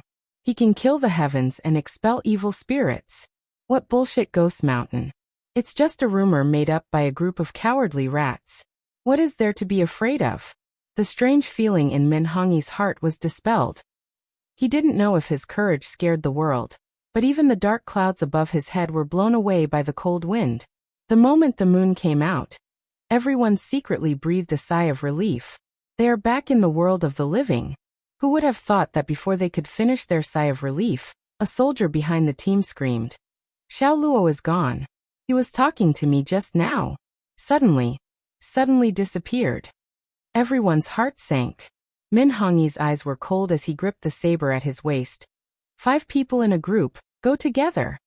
The Jin soldiers put away their weapons and held each other's arms. This way they would be safe. After all, 5 of them can't disappear at the same time. "Hey girl, how much longer do we have to walk?" Tang Yueshan, who was scared half to death by the ghosts, calmly sat back on his horse. He said that he did that to protect her, not because he was scared. Soon. Gu Jiao said, "There should be a cave up ahead. Let's take shelter there for the night." Gu Jiao's familiarity with the terrain of the border was outrageous. Tang Yueshan only thought that she had done her homework in advance and memorized all the maps. Tang Yueshan tightened his grip on the reins and sighed. "Speaking of which, we've been in Puching for a day, but we haven't seen old Gu. Where do you think he went? Could he have gone to the army camp? Gong Sun Yu also went to the army camp today. Old Gu can't be so unlucky as to run into Gong Sun Yu, right? Hey girl, why aren't you saying anything? Can't you at least say something?" Tang Yueshan turned his head to look at Gu Jiao bitterly, but all he saw was the empty forest. His voice was stuck in his throat. The forest began to fog. The moonlight above their heads could not be seen. Without a reference, one's sense of direction would weaken. Black Wind King was a brave horse, but it did not grow up in the forest. This was a very strange environment for Black Wind King. Gu Jiao found that they were separated earlier than Tang Yueshan, but she couldn't shout. Otherwise, it would be hard to tell whether Tang Yueshan or the Jin soldiers would come first. This place is a bit unusual. Gu Jiao looked around. She had no basis. It was just an intuition that she had trained in danger. Whoosh! A black shadow flashed behind her. Gu Jiao's ears twitched, but her expression did not change. She signaled Black Wind King to keep moving forward. Whoosh! Another shadow flashed behind her. Gu Jiao did not stop. One person and one horse walked forward calmly. Whoosh! Whoosh! Whoosh! The shadows seemed to be irritated. They flashed here and there, trying to make Gu Jiao fearful. Gu Jiao did not even lift her eyelids. Haha, the living people who came to our ghost mountain are so powerful. Look, he's not afraid. His horse is not afraid. I want to eat his horse. Silly, how can a horse taste good? I haven't smelled a living person in the netherworld for a long time. It's so fragrant. Tonight the gates of hell will open, and the king of hell will come. We little ghosts can taste a living person. Haha, little ghosts? Indeed. Gu Jiao did not seem to hear their conversation. She continued to walk deeper into the forest with Black Wind King. She hadn't even taken 2 steps when a large net suddenly fell from above her head. Gu Jiao pulled out the whip from her waist and lashed it in a certain direction in the night. The whip made a cracking sound in the air. Almost at the same time, a pale little figure was caught by Gu Jiao's whip. Gu Jiao tied him to the horse's back. When the net fell, Gu Jiao raised her hand and grabbed it, throwing it far away. This kind of small trick was barely enough to deal with Tang Yueshan, who was afraid of ghosts. She was not afraid of ghosts. Gu Jiao looked at the little black impermanence on her horse. She asked, "Who are you?" Whoosh! The other shadows in the forest scattered and disappeared without a trace. Little black impermanence had a long tongue in his mouth. He struggled to say, "I'm Black Impermanence. Don't you dare offend me. His Highness Ghost King will eat you." He was really called Black Impermanence. Gu Jiao flicked his forehead. Little Black Impermanence cried out, "Ouch!" Gu Jiao chuckled. Are ghosts afraid of pain? Little Black Impermanence was speechless for a moment. He spat out his long tongue and said, "I'm still young. You're an adult. Your young energy is too strong. If you touch me, you'll burn my body. That's why I'm screaming." After he finished, he stuffed his tongue back in again. It was quite logical. Gu Jiao gave him a thumbs up in her heart. How old are you? Gu Jiao asked. 7. Little Black Impermanence regretted his words. He quickly changed his words. 700 years old. Gu Jiao's mouth twitched. She said seriously, I'll give you 2 choices. 1. Take me to see your king. It's the Ghost King. Little Black Impermanence pulled out his long tongue and said fiercely, the Ghost King of the underworld. He has supreme divine power. He can eat 100 living people like you. It's the same. Gu Jiao waved her hand. 2. Hand over my companions. Little Black Impermanence said, we didn't catch your companions. Gu Jiao said indifferently, it seems like you want to choose the first option. Little Black Impermanence snorted, you're the one who doesn't have the right to see our Ghost King. Our Ghost King. Ah. He was halfway through his words when Gu Jiao suddenly grabbed him. He was so scared that he lost his voice and screamed. An arrow stuck close to the saddle and shot past the place where he had just been lying down. With a clang, it nailed itself into a large tree beside him. The arrow's tail left a shadow behind. It was obvious how strong it was. If it wasn't for Gu Jiao's quick reaction, Little Black Impermanence would have been turned into a human skewer. Little Black Impermanence was so scared that he lost his voice. Gu Jiao put him back on the saddle. She coldly looked at the group of people walking towards them. It was none other than the Jin army that had been chasing them all this time. What surprised Gu Jiao was that the leader wasn't Jie Xingzhou, but Min Hongyi. If it was Jie Xingzhou, she could still deal with him with words. However, Min Hongyi was just like Gong Sunyu. He was a war maniac through and through. Min Hongyi laughed wickedly. So you're in cahoots with these pretentious fellows. I was wondering why you guys didn't go anywhere. Why did you run here? Gu Jiao calmly met his sharp and oppressive gaze. She said, he has nothing to do with me. Let him go. Let him go so you can call for reinforcements? Do you think I'm stupid? Min Hongyi said coldly. He took a bow from his subordinate and shot an arrow at Little Black Impermanence in Gu Jiao's arms. The Black Wind King leaped forward and dodged the arrow. Min Hongyi shot another arrow, but it was sent flying by Gu Jiao's whip. Min Hongyi was furious. He threw the bow away and pulled out the broadsword at his waist. He said with a fierce gaze, fine, then I'll kill you with my own hands. He still underestimated me. Perhaps I could make use of this opportunity. Gu Jiao didn't move. She looked like she was scared silly by his aura. When Min Hongyi flew up, his long sword was about to land on Gu Jiao's head. Gu Jiao swung the whip in her hand and wrapped it around the hilt of his sword. She threw his long sword out fiercely. The long sword was in the air. Min Hongyi was also sent flying. Min Hongyi had indeed underestimated his opponent. This brat looked very young and didn't have any internal energy when he attacked. He had only used 10% of his internal energy. In the end, he was sent flying. Min Hongyi flew into a rage out of humiliation. He tapped the ground with the tip of his foot and used the tree trunk as a stepping stone to stabilize himself. He once again slashed at Gu Jiao with his longsword. This time he didn't underestimate his opponent. Gu Jiao had to dodge. Otherwise, the force from their fight would hurt this child and Black Wind King. Sit tight. Gu Jiao jumped off her horse and took a few big steps forward. She wrapped her whip around Min Hongyi's waist.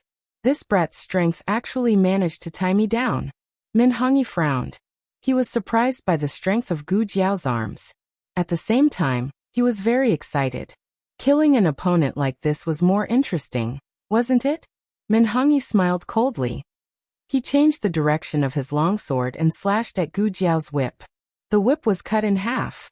Gu Jiao took a few steps back due to inertia.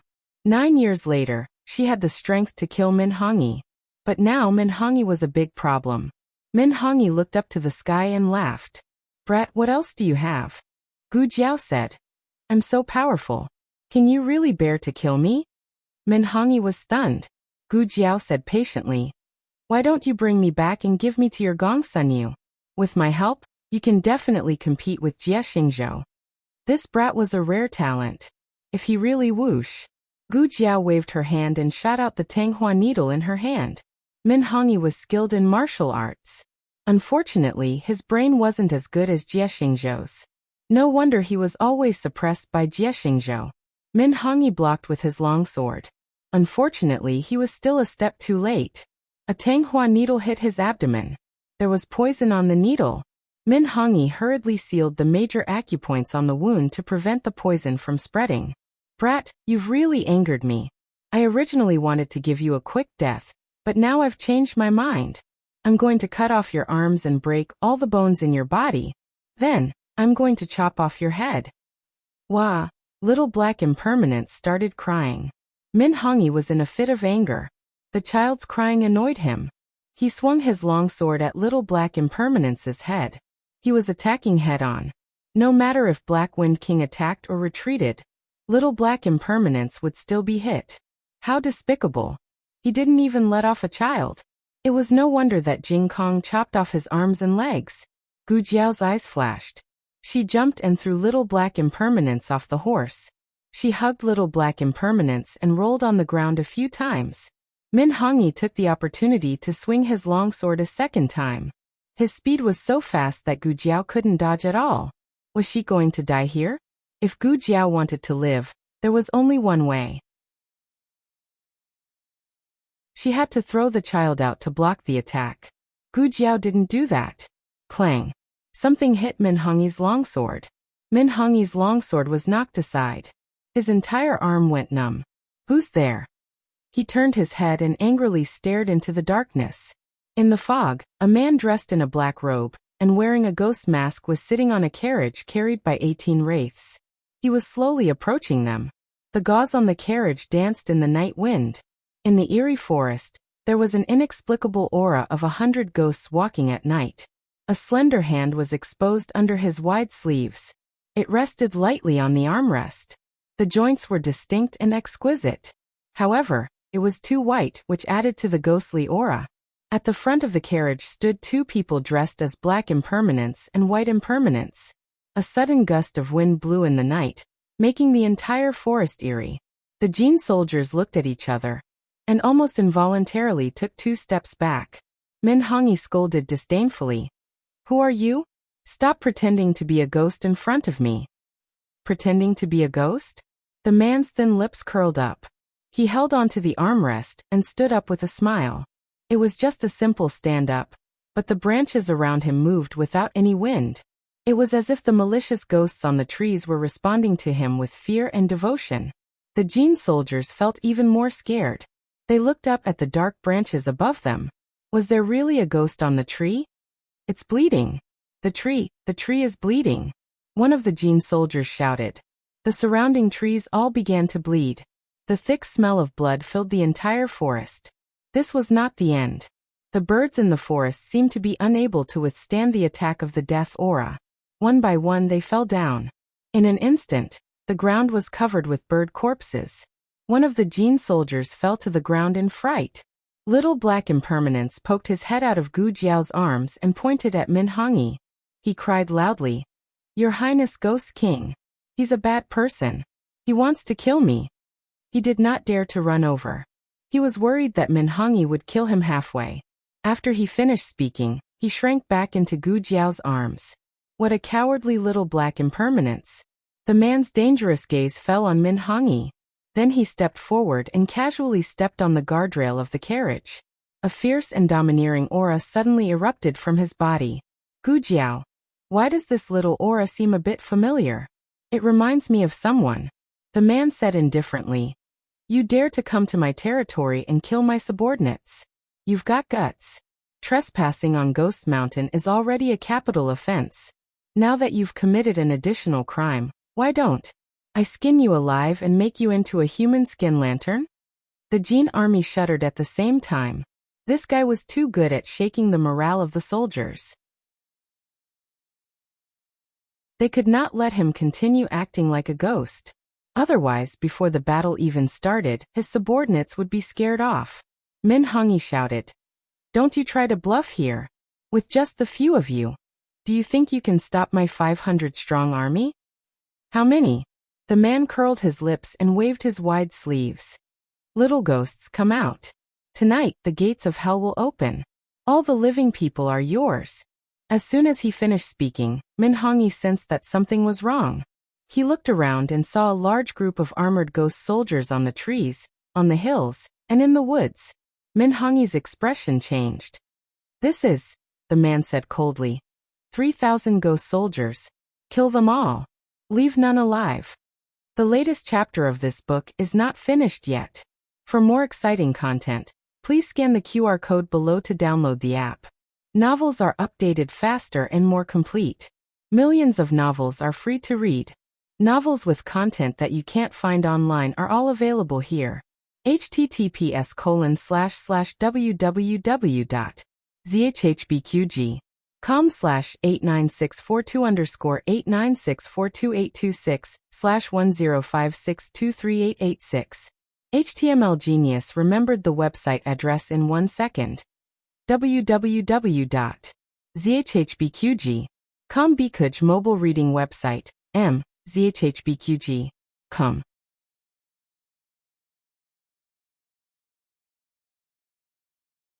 Chapter 854. The latest chapter of this book is not finished yet. For more exciting content, please scan the QR code below to download the app. Novels are updated faster. Millions of novels are free to read. Novels that can't be found online are all available here. The fog dissipated and the forest became pitch black. With the Ghost King's order, the surrounding ghost soldiers approached the Jin Nation army in the forest with the aura of death. The Jin army was not weak, and could even be said to be very brave and good at fighting. The Jin dynasty was related to the Turks in history. The largest tribe took over the imperial power, and exiled the other tribes that refused to submit. This was how the Turks came to be. The reason why the Turks were not recognized by the 6 states was more or less related to the Jin dynasty. The people of Jin Nation had a warlike bloodline in their bones. If they were on a regular battlefield, the 500 soldiers might be able to defeat 3 times their number. However, at this moment, the Jin Nation soldiers had long been scared silly by the various signs. The branches and leaves that moved without wind, the trees that were bleeding for no reason, the birds' corpses that fell to the ground after being swallowed by the aura of death. All of them made one's hair stand on end. Did they really come to the netherworld? Were these ghost soldiers that suddenly appeared malicious spirits that came out from the gates of hell? These ghost soldiers were not wearing brand new armors. Instead, their armors were broken. Many of them were covered in dust, rust, and dried bloodstains. But the more they were like this, the more they felt that this was a ghost army that had been destroyed on the battlefield. They could not forget the mission that they could not complete in the world of the living after falling to the netherworld. Thus, they did not drink the water of the river of forgetfulness, did not drink Granny Meng's soup, and did not cross the bridge of helplessness. Every night, they repeated the obsession before death. Kill the invaders, kill them all. One of the Jin soldiers could not take it anymore. His legs went soft and he fell to the ground. At the same time, the fluffy and soft soil suddenly moved. A white skeleton claw emerged and grabbed the Jin soldier's ankle. This Jin soldier was scared out of his wits. He turned around and scrambled in the direction he came from. But before he could take a step, he was frightened by the skeleton claw that came out of the soil one after another. The gates of hell are open. There are really ghosts. Another Jin army soldier was so frightened that he collapsed. Emotions were contagious. When one person collapsed, there would be a second, then a third, a fourth, until the morale of the entire army collapsed. Scholars say, Confucius does not speak of strange forces, chaotic spirits. But the scholars also said that the gods were watching from above. They were the invaders of the Yin kingdom. The ghosts of the Yin kingdom's Yin soldiers would never let them go. Fighting with the living is not scary, because the living will die. However, the ghost soldiers were already dead. They could not afford to die again. The Jin army totally collapsed. Some cried, some fled. Only a third of them were fighting bravely. These soldiers were nothing in the face of the massive number of ghost soldiers, not to mention the fact that they were only calm on the surface, but their hearts had already collapsed. Gu Jiao and Black Impermanence sat under the tree. A skeletal claw broke through the ground and grabbed Gu Jiao's right ankle. Gu Jiao grunted and unceremoniously pulled out the skeletal claw, the skeleton that suddenly lost its hand. Are you polite? Oh, it's really the skeleton of a dead person. Gu Jiao took a look at it and with a click, she attached it to the skeleton on the ground. The skeleton. Fine, I'll leave. When Min Hongyi saw his soldiers collapsing one by one, he was so angry that the veins on his forehead popped out. He had just observed that there were no 3,000 ghost soldiers in the forest. That fellow had just opened his mouth to attack the Jin army's morale. And these so-called skeletons. Min Hongyi slashed at a nearby skeleton claw that had emerged from the ground. Bang! The skeletal claw shattered into pieces. What followed was a painful howl from the ground. Here, how can a dead person be afraid of pain? They are just living people pretending to be ghosts. But even if he said that, he would not be able to pacify the fleeing soldiers. Right now, the only thing left was to kill the general of these ghost soldiers, the Ghost King, who was standing on top of the carriage and giving out orders. Once he chopped off the Ghost King's head, the scheme of these 3,000 ghost soldiers would be destroyed. Little Black Impermanence was a little clever ghost. When he saw that Min Hongyi was not paying attention to him, he took advantage of the fact that Min Hongyi was not paying attention to him, and quietly crawled towards the carriage. He had just crawled a meter when Min Hongyi attacked the Ghost King. He knelt on the ground for 3 seconds before crawling back, and continuing to hide behind Gu Jiao. He wanted to enjoy riches and honor with the Ghost King, but he did not want to live and die with the Ghost King. The man kept staring at Min Hongyi's movements. Seeing that he was about to attack him with a blade, the man's lips curled up and he opened his arms. His wide sleeves fluttered in the night. His body rose into the air, and then he took a step back and disappeared. Min Hongyi was shocked. His breathing stagnated for a moment, and his meridians almost reversed, causing him to fall from the sky. What's going on? How could a living person just disappear right in front of him? It wasn't because his qigong was too good or his body movement was too fast. It was because he disappeared into thin air. Min Hongyi landed on the man's carriage. He did not know where the person who lifted the carriage had gone. The carriage did not fall because there was a wooden pillar supporting it. Min Hongyi coldly frowned and looked around vigilantly. He said provocatively, "I don't believe in heresy. Come out if you have the guts. You can beat me. I will recognize you as the Ghost Mountain's king." No one responded to him. "Bullshit, Ghost King, he didn't fall for my provocation." Min Hongyi's eyes turned and saw Gu Jiao, who was about to leave with Little Black Impermanence. Min Hongyi clenched the large blade in his hand and said with a fierce look, "Since we're together, it's the same if I kill you first." As soon as he finished speaking, he abruptly charged towards Gu Jiao. Gu Jiao's ears moved and she dodged to the side. Her right hand pushed Little Black Impermanence to the back, and she kicked towards Min Hongyi's lower body. Min Hongyi jumped into the air and dodged her attack. His saber technique was very fast. Just as one move passed, another move came charging towards Gu Jiao. Damn it, he didn't have a weapon. Gu Jiao was forced to retreat. "Little brother. Here." Little Black Impermanence got a long sword from somewhere, and threw it to Gu Jiao. Gu Jiao caught it and blocked the blade. She said to him, "I don't know how to use a sword." "Oh. Then this." Little Black Impermanence threw another long blade to Gu Jiao. Gu Jiao said, "I don't know either."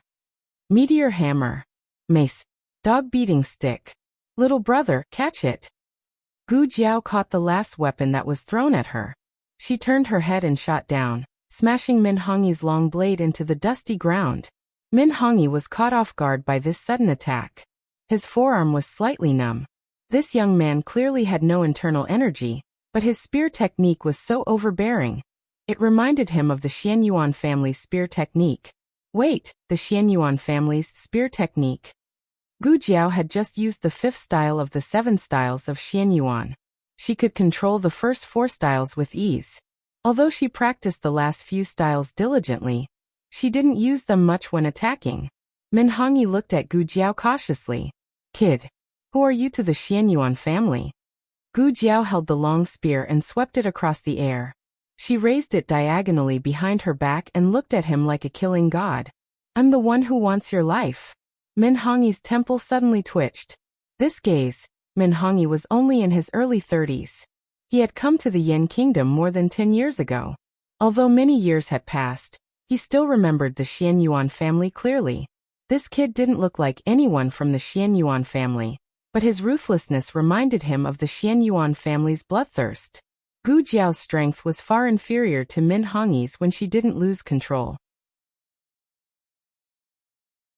However, she didn't know why, but when she stood in this forest, she inexplicably felt a very familiar force. That was a little strange.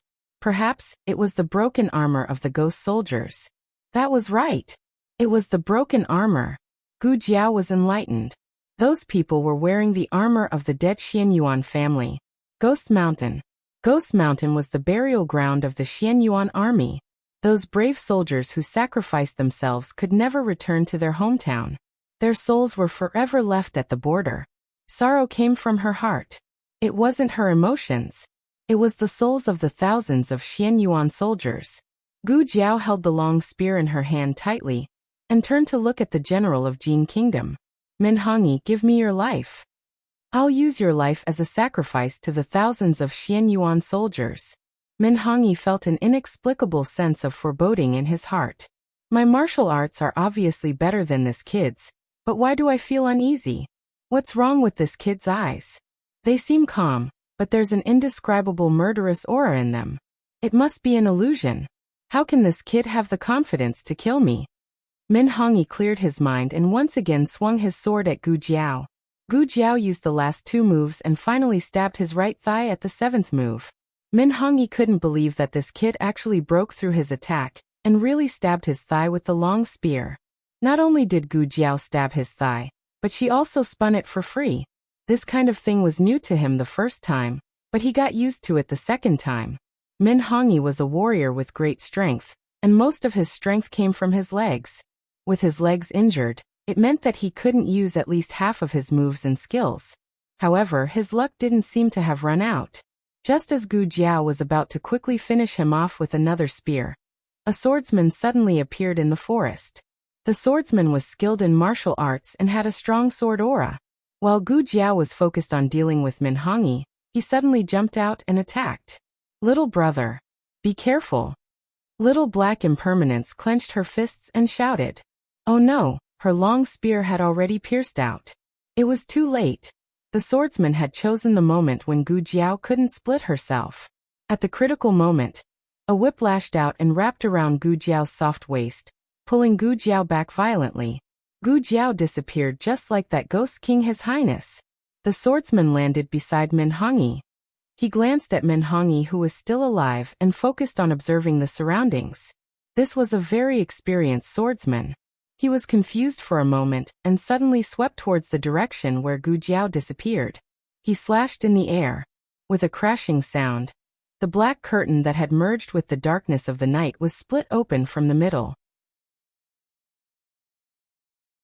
Gu Jiao, the Ghost King, the black and white impermanence behind the scenes, and even the forest behind them were completely revealed. It is indeed a smokescreen. The swordsman snorted coldly. He didn't give them a chance to escape. He stepped on a tree branch and drew his sword to kill them. Gu Jiao could feel that his skills were almost on par with An Hun's. This was another member of An Hun's sect. It seemed that the Sword Hut not only colluded with the Liang Kingdom, but also with the Jin Kingdom. Or, the Sword Hut originally belonged to the Jin Kingdom. It was a very powerful force in the Jin Kingdom. There was going to be a fierce battle. She held her long spear and walked forward.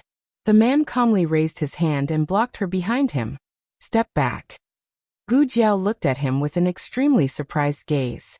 The swordsman said coldly, "Tonight, none of you can escape." His long sword was like a rainbow and fiercely slashed towards the man's head. Die. The man looked at him calmly without a trace of fear. His thin lips opened slightly and said, "As you wish." The swordsman frowned. In the next second, the man raised the gun that was covered by his wide sleeves and aimed it at his chest. With one shot, he sent him flying. Gu Jiao suddenly understood. It was actually a gun. Its power was something that no flesh and blood or armor could withstand. No wonder he was so confident. This should be the first gun that she saw in this strange world. In fact, there were guns as early as the Southern Song dynasty. However, she came to a dynasty that didn't exist in history. It was hard to say when guns would be made. The advantage of a gun was its lethality, but its weakness was its poor accuracy. Its maximum range was longer than a bow and arrow. However, a powerful archer could shoot a willow tree from 100 steps away. A gun would not be able to be made from 50 steps away. Therefore, its effective range was very limited. Just now, the swordsman was too close and directly hit the muzzle of the gun. He didn't even need to aim. The swordsman fell into a pool of blood and died on the spot. The man put the gun on his shoulder and walked over in a domineering manner. He used one foot to flip over the dying swordsman. His eyes were filled with disdain. There is a path to heaven, but you don't want to take it. There is no door to hell, but you still want to go in. If you don't die, who will? He looked over the swordsman and casually said, "Say you won't live. There is no point in interrogating you. Just wait for your death. Don't expect this ghost king to give you a quick death." There was more than one swordsman that came. The other took advantage of the fight and left with the injured Min Hongyi. Gu Jiao looked at the two figures that gradually disappeared into the night. She suddenly grabbed the rusty spear in her hand and threw it forward. The long spear pierced through the darkness of the night with an unstoppable sound, directly piercing through Min Hongyi's back and piercing through his heart. Ah! This mournful scream was the last sound that Min Hongyi left in the world. I said, "Your life, stay here." The Jin army was completely wiped out. Those who could be killed were killed, and those who could be captured were captured. The ghost soldiers at the scene began to clean up the battlefield. The man also planned to go back. He carried the gun and glanced at Gu Jiao indifferently. It is reasonable to say that those who trespass on Ghost Mountain will die. Since you saved the people of the underworld, I will let you go. You can go. Don't come to Ghost Mountain again in the future. He brushed past Gu Jiao. Gu Jiao suddenly called out to him. Shengguanqing. Digression, I won't stay up late today. I will write in the morning. Everyone, come and read in the afternoon. The latest chapter of this book is not finished yet. For more exciting content, please scan the QR code below to download the app. The novel will be updated more quickly. Millions of novels will be read for free. There are all kinds of novels that can't be found on the internet here. https://www.zhbqg.com/89642_8964286/1056033361. HTML Genius remembered the website address in a second. www.zhbqg.com Bikugo mobile reading website. zhbqg.com.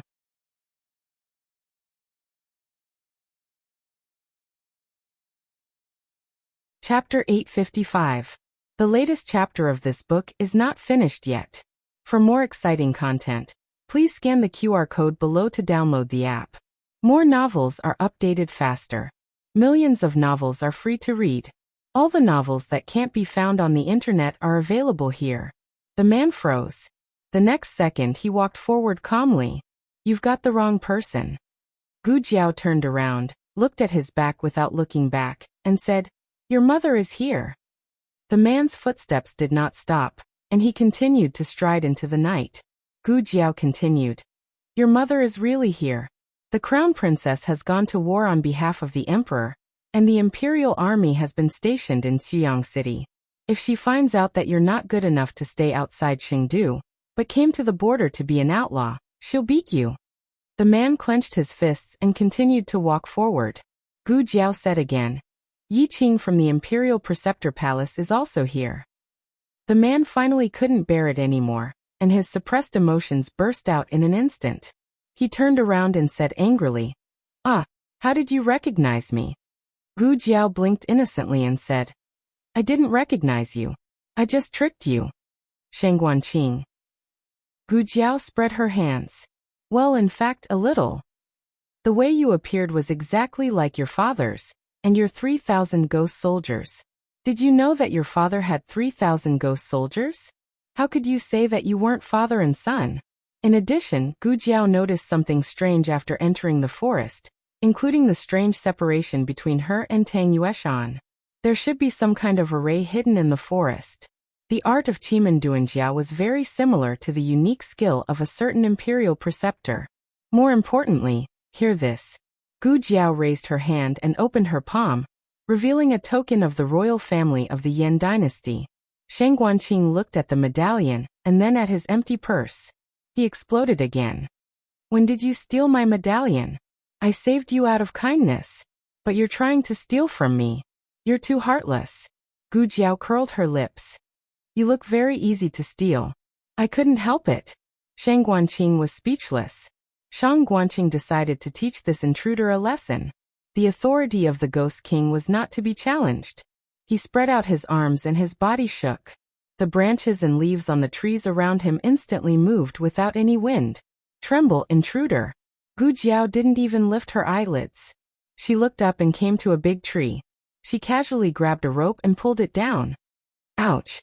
The little ghost on the tree was pulled down. Shang Guanqing did not give up easily.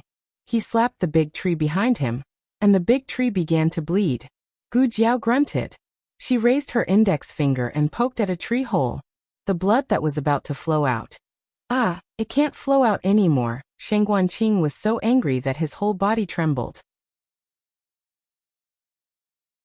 It seems that you want to force me to use my ultimate move. You mean this? Gu Jiao bent down and pulled out a white skeleton claw from the grass. A confused little ghost was hanging under the claw. The little ghost activated the mechanism in the claw. The skeleton claw scratched twice. Click, click. The scene fell into a dead silence. The little ghost saw that the situation was not good. It decisively gave up its prop. No, the ghost claw, and ran away with its tail between its legs. Gu Jiao thought for a while, and generously returned the ghost's claw to Shang Guanqing. Here you go. Shang Guanqing was speechless. Shang Guanqing gritted his teeth and grabbed the ghost's claw. He threw it to the side. Little Black Impermanence, who was eavesdropping, was hit. It hugged the ghost's claw and ran away without saying a word. Shang Guanqing looked at Gu Jiao coldly. Who are you? Did the old man send you? The new disciple of the State Master Hall? I've never seen you before. It seems that you're really familiar with the State Master Hall.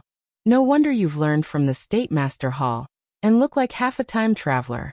I'm your sister-in-law, Gu Jiao said. I'm the new commander of the Black Wind Cavalry. My surname is Xiao. When Shang Guanqing heard that Xiao was the new commander of the Black Wind Cavalry, he didn't show a complicated expression. Gu Jiao inferred that he didn't know, or he didn't think much about it. Shang Guanyin didn't say whether Xiao Qing knew about his background or not. Gu Jiao thought that he didn't know. Naturally, she couldn't make a decision to expose it. Shang Guanqing looked behind Gu Jiao. The Black Wind Cavalry also came? Gu Jiao said. They didn't come to Puqing City. They're in Xiang. Shang Guanqing. Oh. Gu Jiao asked. Who gave you the gun? Shang Guanqing rolled his eyes. Can't I invent it myself? Gu Jiao looked at the gun in his hand. It's rusty. I'm afraid it's older than you. Shang Guanqing domineeringly said. I don't care. I invented it. There was only a difference of one word. Rounded up, it was an invention. Oh. Gu Jiao raised her eyebrows and looked at the people who were cleaning the battlefield in the forest. Then, those ghost soldiers and their armor were also invented by you? Shang Guanqing said. I found the armor in the back mountain. This was the same as Gu Jiao's guess. This was the place where the Xianyuan army was buried. That was why there were so many broken Xianyuan armors. As for those ghost soldiers, Shang Guanqing began to walk on the road he came from. As he walked, he said, some of them are bandits from the border. I subdued them. Gu Jiao followed him. After walking for a long time, she understood what he meant by some, because there were obviously some here. Behind the forest was a valley with 3 mountains behind it. A small river meandered through the valley. A small bridge connected the forest and a small village in the valley. The village was divided into 2 sides.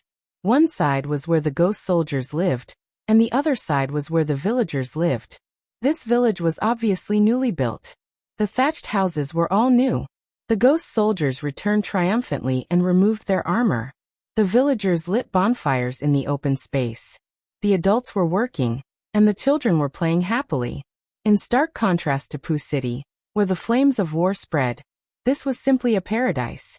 Shang Guanqing said lightly, these are the people of the city who suffered the flames of war. and the villagers whose villages were burned down. If the Jin army doesn't want to be human, let them be ghosts.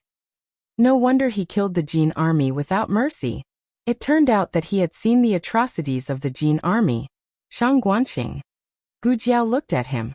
What? He asked casually. Gu Jiao curved her lips. To praise you. I have imagined you countless times, but I didn't expect you to be like this.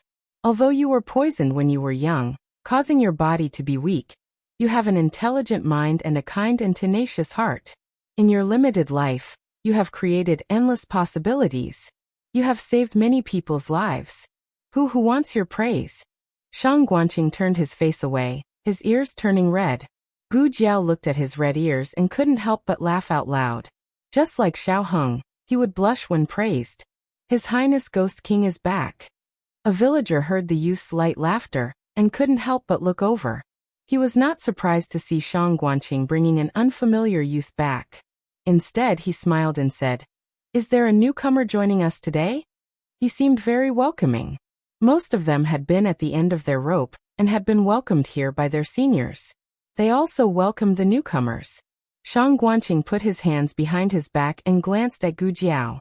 He said to the male villager in his 40s, No, he is just passing by and accidentally entered our forest. He will leave tomorrow. The villager was surprised. It's not safe outside. His subconscious reaction was not to question whether Gu Jiao would give out their hiding place, but to worry that Gu Jiao would be in danger outside. They were a group of kind and simple villagers. This little brother is very powerful. Little Black Impermanence rushed out, holding the ghost's claw in his hand. Where is your tongue? The villager asked him. Oh, I lost it. Little Black Impermanence ran away again. Gu Jiao looked at Shang Guanqing with a smile. Shang Guanqing put on a brave front and said, Humph, I just need some manual labor. When the war is over, I'll make them all mine for me. Mine every day. Mine every day. Mine without sleeping. I will squeeze every last bit of value out of them. Hug, hug, hug. A toddler girl stumbled over and opened her little arms to be hugged. Shang Guanqing sighed helplessly, picked her up, and removed a black sesame seed from her mouth with his fingertips. Littling, you secretly ate it again. You are not allowed to eat candy at night, understand? Littling, who was 1.5 years old, sat on Shang Guanqing's arm and nestled in Shang Guanqing's arms. She lost her father in the war. She was too young to understand what it meant. But every night, she slept in Shang Guanqing's arms, as if she had found the sense of security that she had lost. Littling fell asleep in Shang Guanqing's arms. Her 10-year-old brother ran over and took her away. It had to be said that Shang Guanqing once again refreshed Gu Jiao's understanding. She thought he was an indecent guy, but after meeting him, the means he used to deal with the Jin army were really indecent. But behind this indecent set, there was compassion and gentleness for the common people. Shang Guanyin taught her son very well. Shang Guanqing said, By the way, your companion fainted. Not because we scared him, but because he knocked himself out. Tang Yueshan, who was afraid of ghosts, found that Gu Jiao was missing. He hurried to find her, but suddenly hit the black wall of traps. Shang Guanqing then said, Our people brought him back. You can see him in a while. You rest in the village tonight, and I will send you out of the city tomorrow morning. The guy who bought the candied haws in the morning was really him. Can I walk around? Gu Jiao asked. Yes. Shang Guanqing looked at the north of the village. Except for the mountain behind. Why? Gu Jiao was puzzled. Shang Guanqing's expression suddenly became a bit complicated. Because the real Ghost King lives there. The latest chapter of this book is not finished yet. For more exciting content, please scan the QR code below to download the app. The novel is updated faster. Millions of novels are free to read. There are novels with connotations that can't be found on the internet here. https://www.zhbqg.com/89642_8964286/1055987553. HTML Genius remembered this site's address in a second. www.zhbqg.com Bikugo mobile version reading website. M. ZHHBQG. Com.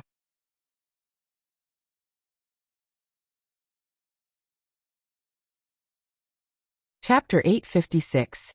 The latest chapter of this book is not finished yet. For more exciting content, please scan the QR code below to download the app. The novel is more complete and updated faster. Millions of novels are free to read. There are all kinds of novels that can't be found on the internet here. The Real Ghost King. Gu Jiao looked at Shang Guanqing with a puzzled face. She was surprised but not surprised. She expected that the Ghost King was fake, but she didn't expect that there was a real one in Ghost Mountain. Wait, the real Ghost King that he defined might not be the objective truth. Everything still needs to be verified. Gu Jiao asked, "Who is the real Ghost King?" Shang Guanqing raised his chin and said, "I don't know. The friendship between gentlemen is as light as water. I don't pry into the privacy of my friends." You can't stop pretending for a minute, right? If the Ghost King is really your friend, why didn't he come out to help? I bet a pack of spicy sticks that the Ghost King doesn't care about you. Gu Jiao crossed her arms and looked at him with a serious face. Shang Guanqing and Gu Jiao looked at each other. His heart jumped, and he had the illusion that the size of his underwear was seen through. He trembled, coughed softly, and said seriously, Okay, I don't make friends with just anyone. That old guy is not qualified to be my friend."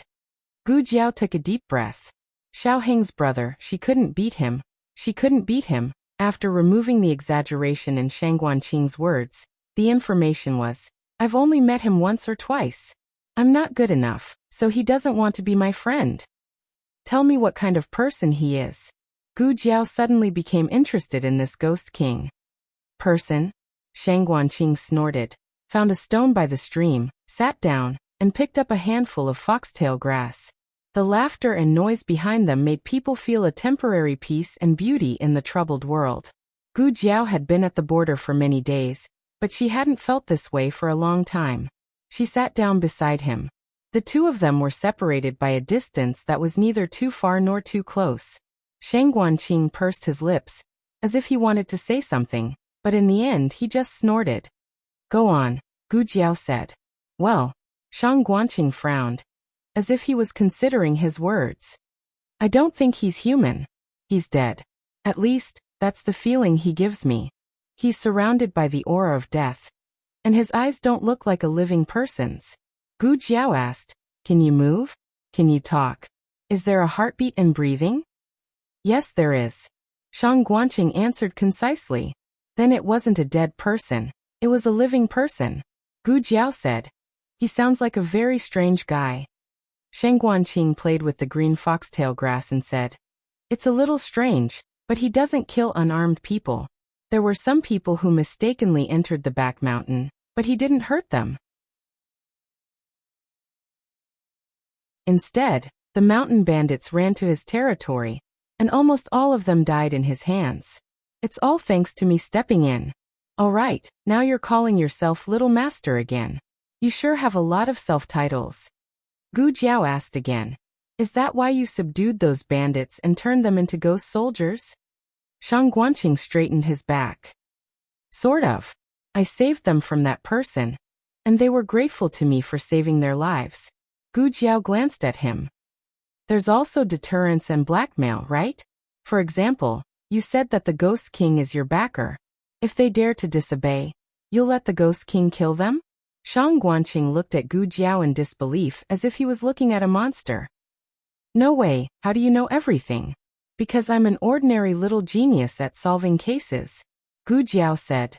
"So there's a big Ghost King in the back mountain, and you're the little Ghost King. Did you call yourself that?" Shang Guanqing didn't deny it. He just lay down on the long stone, put one arm behind his head, and looked at the starry sky with a piece of green foxtail grass in his mouth. "It's the old Ghost King. He's not young anymore," he said. "The old Ghost King." Gu Jiao touched her chin thoughtfully. "Hey." Shang Guanqing poked Gu Jiao with his jade-like slender finger. "I finally remember what's strange about you." "What?" Gu Jiao turned her head to look at the guy lying flat on the rock. He was still wearing the mask that covered most of his face, not revealing his true appearance. However, his eyes were beautiful, very much like the almond eyes of Princess Xinyang. His lips were inherited from Marquis Xianping, the non-smiling Shi Yi. Shang Guanqing said, I thought you were strange all the way here, but I didn't realize until just now. Since you recognized me as the eldest grandson of the emperor, why did you dare to call me by my name? Are the Black Wind Cavalry so arrogant now? Gu Jiao said, This isn't arrogance. Beating you up is. Gu Jiao grabbed his wrist. Shang Guanqing frowned subconsciously. What? Although you're a man, I'm not into men.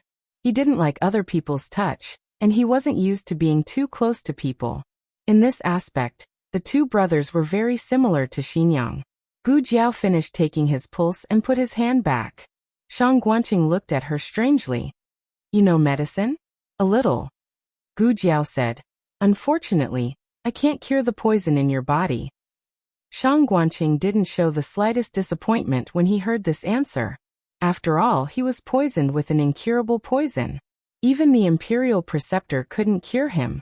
There were no miracles for him. He only had 3 months left to live. Maybe even less.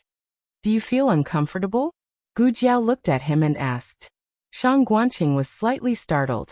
He thought of many possible reactions from Gu Jiao.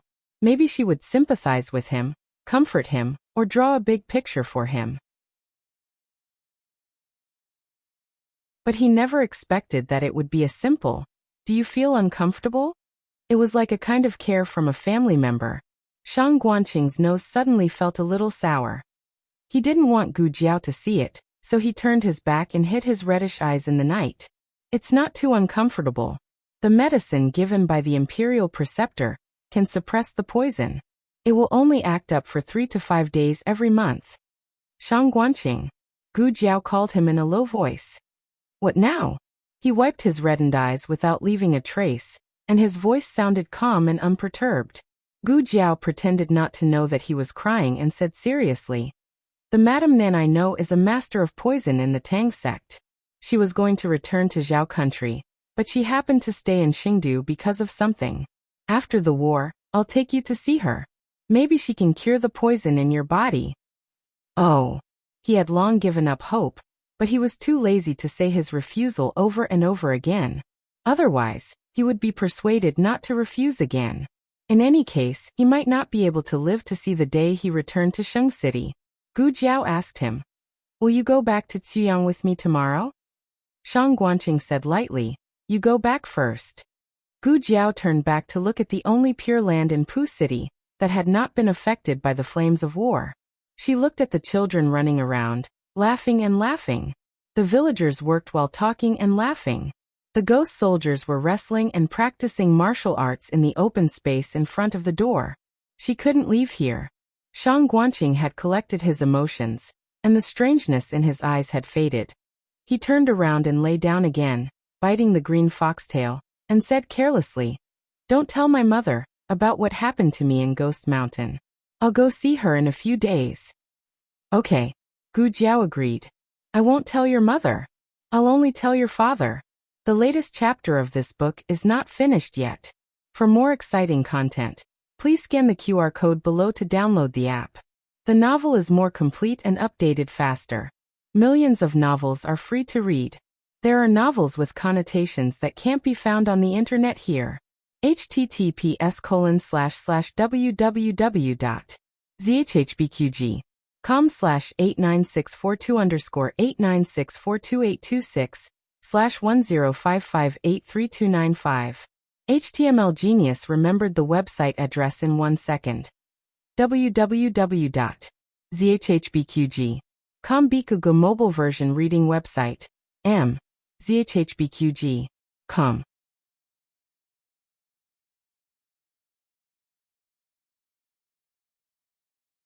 Chapter 857. The latest chapter of this book is not finished yet. For more exciting content, please scan the QR code below to download the app. Novels are updated at a faster rate. Millions of novels are free to read. Novels with a deeper meaning that cannot be found online are available here. Pu City, in the middle of the night. Jie Xingzhou and the swordsman brought Min Hongyi's corpse back to the city lord's residence. Gu Jiao's silver spear had pierced Min Hongyi's heart, killing him on the spot. The swordsman pulled out the silver spear from his body, and only brought his corpse out. His corpse was covered with a white cloth, and carried into the reception hall of the city lord's residence. A man dressed in a silver brocade robe walked in. He was about 30 years old and had a cold face. His eyebrows were thick and high. When he was not angry, Shi Yi gave people a sense of unapproachable sharpness. His appearance was on the handsome side, which occasionally weakened his fierceness. However, if one underestimated him because of this, one would die soon. He was the most warlike man in Jin. Min Hongyi was not worth mentioning compared to him. However, ordinary experts were not worthy of his attention. Fierce generals like Xianyuan Li and Xianyuan Cheng were his ultimate targets. My lord. When Jie Xingzhou saw the person who came, he hurriedly turned around and bowed respectfully. Gong Sunyu had his own aura. He strode over to the corpse covered by the white cloth and gestured with his hand. Jie Xingzhou knelt on one knee and removed the white cloth covering the corpse's head, revealing Min Hongyi's bloodied face. Gong Sunyu's expression did not change at all. Jie Xingzhou pulled the white cloth down to his ankles, exposing all of Min Hongyi's injuries. The fatal wound was the spear in his chest. Apart from that, his abdomen was hit by a poisonous hidden weapon. His thigh was pierced by a spear and twisted. Jie Xingzhou did not go into detail about those minor wounds, but these were already shocking enough. Min Hongyi was an expert of Jin and the #1 swordsman under Gong Sunyu.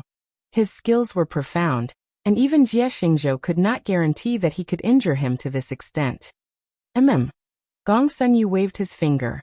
2 guards walked forward and covered the corpse with the white cloth again. They then carried the corpse and the stretcher out. Gong Sunyu came to the main seat, lifted his cloak, and sat down. With a cold look in his eyes he asked, "What exactly happened?" Only Gong Sunyu, Jie Xingzhou, and the surviving swordsman were left in the parlor. The swordsman was the first witness, so he should be the one to reply. However, Jie Xingzhou had been negligent this time, so he took a step forward and cupped his hands in apology. "Reporting to my lord, it's my fault. This subordinate shouldn't have stayed outside the Ghost Mountain to coordinate with Min Hong. If this subordinate had led the troops with him, perhaps such a tragedy wouldn't have happened." Gong Sunyu wasn't someone who cared about the process. He cared more about the outcome. In the end, Min Hongyi died. No matter how much they investigated Xingzhou's negligence, they couldn't make up for this loss. The boat was still useful. Then he would not dismiss Xingzhou. "How many came back?" he asked coldly. Jie Xingzhou braced himself and said, "1. Min Hongyi." And there was only a cold corpse. 500 of his men had been completely wiped out in the forest. Not even a single strand of hair had been brought out. The Ghost Mountain. Gong Sunyu clenched his fists and closed his eyes. The old divine general of the Great Jin died in the Ghost Mountain. The old divine general of the Great Jin was Gong Sunyu's grandfather. He had been a valiant warrior for most of his life, but he died in the Ghost Mountain in a battle more than 30 years ago. Even his corpse wasn't found. The person who killed his grandfather was the Lord of Shadows of the Yin Kingdom, the person who founded the Imperial Advisor Hall and the Xianyuan Army. The royal family of the Great Jin and the Gongsun family spent more than 10 years to finally exterminate the henchmen of the Lord of Shadows. As for the forces founded by the Lord of Shadows, the Xianyuan Army had already been destroyed. Now only the Imperial Advisor Hall was left. When the day came when he led the army to attack Chengdu, he would personally burn down the Imperial Preceptor Palace. Gong Sunyu looked at the swordsman in front of him indifferently. "Elder Lu, I asked you to save people, but you only brought back a corpse. Has the sword hut lost its loyalty to the imperial court? Or has it lost its former strength?" The swordsman who was addressed as Elder Lu said in a neither servile nor overbearing manner. "Although I don't want to admit to the 2 points you mentioned, if you insist on thinking this way, I have nothing to say. This time, the sword hut has suffered heavy losses in the attack on the Great Jin. Elder He and 2 inner disciples died in Xuyang, while Elder Fong died in the Ghost Mountain to save Min Hongyi. I didn't even bring back Elder Fong's corpse." Gong Sunyu said bluntly, "It seems that the sword hut without Shirtian and Hun is indeed deteriorating." Elder Lu smiled faintly and said sarcastically, It's not that the situation is getting worse. It's just that the Yin Kingdom has a few very powerful masters. We underestimated their strength and didn't send more powerful swordsmen. Speaking of which, I'd like to ask General Gongsun, why you don't even have clear information about the enemy. If you had told me earlier that they had such experts, I would have made other arrangements. Gongsun Yu clenched his fists. Experts? Humph, they're just a bunch of bandits. He didn't like Elder Lu's sarcasm, but the Sword Hut's position in the Great Jin was very special. The little sister of the Sword Hut master was the imperial concubine of the Great Jin. Moreover, he still needed Elder Lu's help. Gongsun Yu looked at Jie Xingzhou. How many defeated soldiers are there in the forest? Jie Xingzhou thought to himself. Why are you looking at me? I didn't enter the forest. He tactfully cast a pleading look at Elder Lu. Elder Lu said indifferently, no more than 500. This is the largest estimate. There should only be a little more than 300 soldiers. Gongsun Yu slapped the armrest. 300 soldiers and they dare to play tricks on the Ghost Mountain. This was a disgrace. A disgrace to the entire Great Jin army. 500 elite soldiers led by a mighty general of the Great Jin nation were actually defeated by 300 stragglers who had become bandits. Jie Xingzhou. Gongsun Yu's gaze was cold as he gripped the armrest tightly. Here. Jie Xingzhou cupped his fists. Gongsun Yu said, tomorrow morning, bring 20,000 soldiers and flatten the Ghost Mountain. Jie Xingzhou was stunned. Dispatching 20,000 soldiers to deal with 300 people was like using a butcher's knife to kill a chicken. But on second thought he could understand the general's decision. The old great general died in the Ghost Mountain, causing the Great Jin army to suffer a great loss. They didn't dare to go to war with the Yin Kingdom for more than 10 years. The Ghost Mountain was a place full of hatred for the general. He couldn't wait to raze the Ghost Mountain to the ground. He was venting his anger. He was using the plants, creatures, and soldiers of the Ghost Mountain to pay tribute to the old general's soul. Gongsun Yu's tone was calm, but the words he said made people shudder. Kill them all for this general. Don't leave even a rabbit. Jie Xingzhou knelt on one knee and put his fist on the ground. This subordinate accepts the order. Chuyang. Sheng Guanyin waited in the barracks for a whole day, but didn't see Gu Jiao come back. She paced back and forth in Gu Jiao's tent. Huaner sat on the side and supported her head with one hand. She knocked on the table like a chicken pecking rice. She hurriedly stood up. This servant was wrong. Go to the door again. Sheng Guanyin said. Yes. Huaner lifted the curtain and went to the gate of the barracks. She carefully looked at the official road for a long time, but didn't see half a person. She returned to the barracks and reported. Xiao Darren didn't come back. He hasn't come back yet? It's been a day and a night. Sheng Guanyin covered her chest. I don't know why, but I feel a little uneasy. Huaner comforted her. Xiao Darren is so clever. He will be fine.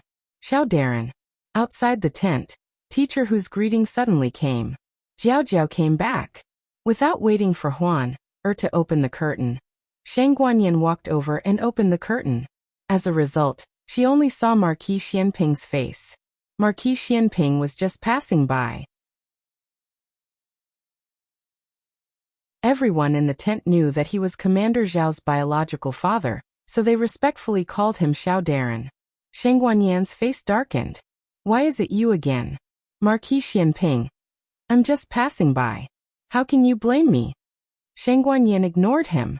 She was not a pestering person, and would not throw a tantrum at a man. Marquis Xianping said with a smile that was not a smile. What? Do you miss this Marquis's son? Is Jiao Jiao your son? Sheng Guanyin glared at him, and turned to enter Gu Jiao's tent. Marquis Xianping helplessly touched the bridge of his nose. Women are really hard to understand. He shook his head and returned to his own tent. While walking he muttered. Where did that surname Tang take this Marquis's son? Why hasn't he come back yet? There was no fun in the barracks. In addition, they were going to attack the Liang army tomorrow morning. In order to conserve energy, Marquis Xianping went to bed early. In the middle of the night, he dreamt in a daze. He dreamed of a thin boy with a face that was very similar to Ahing's, but it was not Ahing's face. He suddenly appeared in front of him and reached out to him. Somehow he recognized that it was his and Qin Fengwan's son. He was happy and quickly walked toward him. Son. But just as he was about to reach out and touch him, a long sword suddenly appeared from the darkness and pierced his son's chest from behind. Rumble. The sky exploded with thunder. Marquis Xianping's body shook and woke up from the nightmare. His clothes were sticky, and he was obviously in a cold sweat. Why did he have this dream? Before he could see his son was, bad luck. His son was fine. After he finished the battle, he would take Xiaoqing back to see his mother. He had never seen Qin Fengwan so surprised in his life. He believed that he would see it soon. Ghost Mountain. It was late at night. The villagers and ghost soldiers who had been busy all day all returned to their houses. The lively village fell into silence. Xuyang City was stormy, but Puqing City was the only city at night. Gu Jiao lay in the small hut that Shang Guanqing had arranged for her. She looked up at the starry sky through the window. Tomorrow will be another cool autumn day. Tang Yueshan lay in another room of the hut, snoring thunderously. The Black Wind King didn't lie down to rest. Instead, he led another Black Wind cavalry and waited quietly outside the hut with his eyes closed. Gu Jiao listened to the wind blowing from the mountains and admired the boundless moonlight. She felt peaceful in her heart. Boss, we'll go back tomorrow, she said to the Black Wind King outside the window. The Black Wind King snorted in response. Then it snored again, indicating that it was time for Gu Jiao to sleep. Seeing that Gu Jiao was still opening her big eyes, he simply stuck his head into the window and blocked the moonlight and the night. Gu Jiao. Fine. I'll just sleep. Gu Jiao turned over. Under the protection of the Black Wind King, she closed her eyes and fell asleep. My lord, my lord, my lord, Gu Jiao heard faint voices in her dream. Who was calling her? Gu Jiao couldn't sleep well. She turned over, fell off the bed, and hit the floor with a thud. Ooh! Tang Yueshan sat up in shock. He didn't feel any danger, so he hugged his big bow and fell asleep again. Gu Jiao fell quite hard this time. She had a dream just now. Someone was calling her in her dream. And there was more than one. Some called her my lord, and some called her. She didn't hear anything else. She woke up from the fall. The Black Wind King poked his head in. I'm fine. Gu Jiao stood up with a big bump on her head. With this fall, her drowsiness was completely gone. The moon was bright in the first half of the night, but the second half of the night was covered by dark clouds. It's going to rain soon. It was very stuffy in the hut. Gu Jiao came out to get some fresh air. She stood by the Black Wind King's side, admiring the mountain range that was dyed black by the night. Suddenly, her little head subconsciously looked towards the east. The Black Wind King happened to be standing on the east side. He pressed his head against hers. Don't look. Gu Jiao looked again.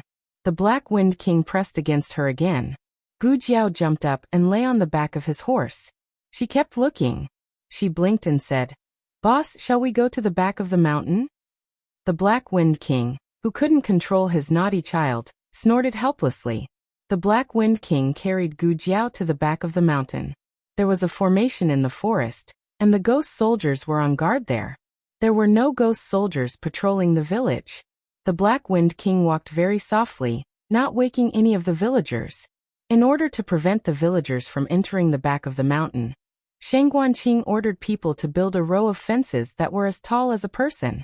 The Black Wind King jumped over easily. Gu Jiao patted his mane and said proudly, Boss, you're awesome. The Black Wind King said, Don't flatter me. The Black Wind King and Gu Jiao arrived at the foot of the mountain. Gu Jiao got off the horse and looked at the dark mountain. She muttered, The back of the mountain is so big. Where is the Ghost King? Forget it, let's go in first. They went up the mountain and walked into a dense forest. This forest was rarely visited by people, and the vegetation was much more lush than in the front of the mountain. A venomous snake slithered down from the tree branch and flicked its dangerous tongue at Gu Jiao. Gu Jiao raised her hand and grabbed it. The poisonous snake. Gu Jiao had no interest in this kind of small poisonous snake, so she threw it away. The man and the horse went on for a while. Gu Jiao didn't think it would be so easy. Unexpectedly, She saw a graveyard as soon as she came out of the forest. At the top of the graveyard sat a motionless general, who was holding a long sword and wearing armor. He was as if he had been petrified. The 3-foot-long sword in his hand was shining coldly, as if it weighed 1,000 pounds. At this moment, Gu Jiao finally understood what Sheng Guanqing meant. Sheng Guanqing was right. This person was really dead. There was no trace of a living person on his body. He believed from the bottom of his heart that he was dead. All that was left of him was a broken shell in the world, like a soulless zombie. The moon broke through the thick dark clouds and climbed into the night sky, sprinkling cold light on the graveyard and his body. Ka. His neck suddenly turned and slowly looked in the direction of Gu Jiao. Digression, little cuties, do you still have monthly tickets? The latest chapter of this book is not finished yet. For more exciting content, please scan the QR code below to download the app. Novels are updated faster and more complete. Millions of novels are free to read. Novels with content that can't be found on the internet are all here. https://www.zhhbqg.com/89642_896/10558296. HTML Genius remembered the website address www.zhhbqg.com. Bikuga mobile reading website zhhbqg.com.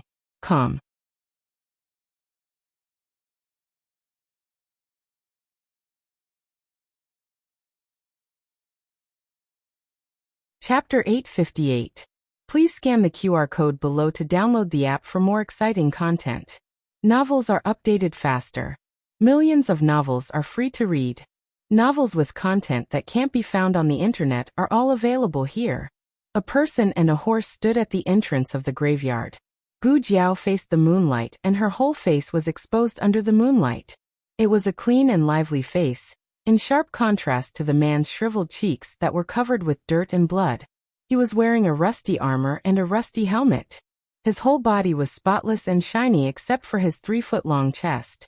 His eyes were filled with an endless aura of death, like a bottomless black abyss. Being stared at by such a pair of eyes, even Gu Jiao felt oppressed.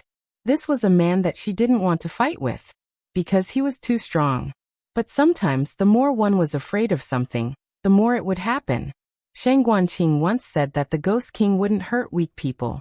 Gu Jiao didn't have any internal strength, so under normal circumstances, no one could detect that she knew martial arts. But obviously this Ghost King was an exception.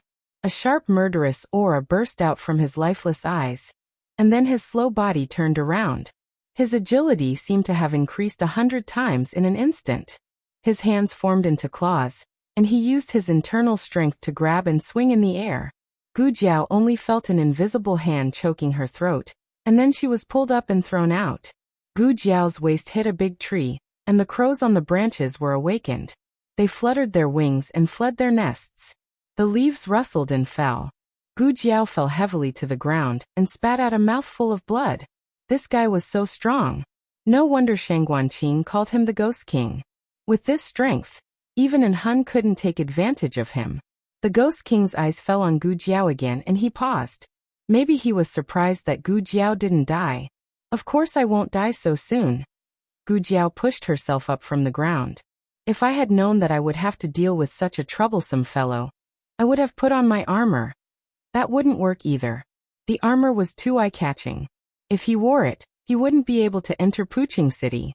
The Ghost King struck Gu Jiao again. Gu Jiao, who had finally managed to stand up, was once again beaten to the ground. She lay face down, looking very much like an injured little sad frog. Gu Jiao, at least let me hide. Gu Jiao stood up like a carp. His nose was bleeding, but he couldn't hide his imposing manner. This time, I won't let you hit me. Bang. Smack. Gu Jiao was beaten to the ground again. Gu Jiao's face was buried in the ground. Her hands were tugging at the weeds on the ground. Her small body was trembling violently with anger. Damn it. I can't dodge it. Gu Jiao's body gradually emitted a terrifying murderous aura. You're the Ghost King, right? You've really angered me. Prepare to receive my wrath. Crack. The Ghost King moved quickly and appeared in front of Gu Jiao.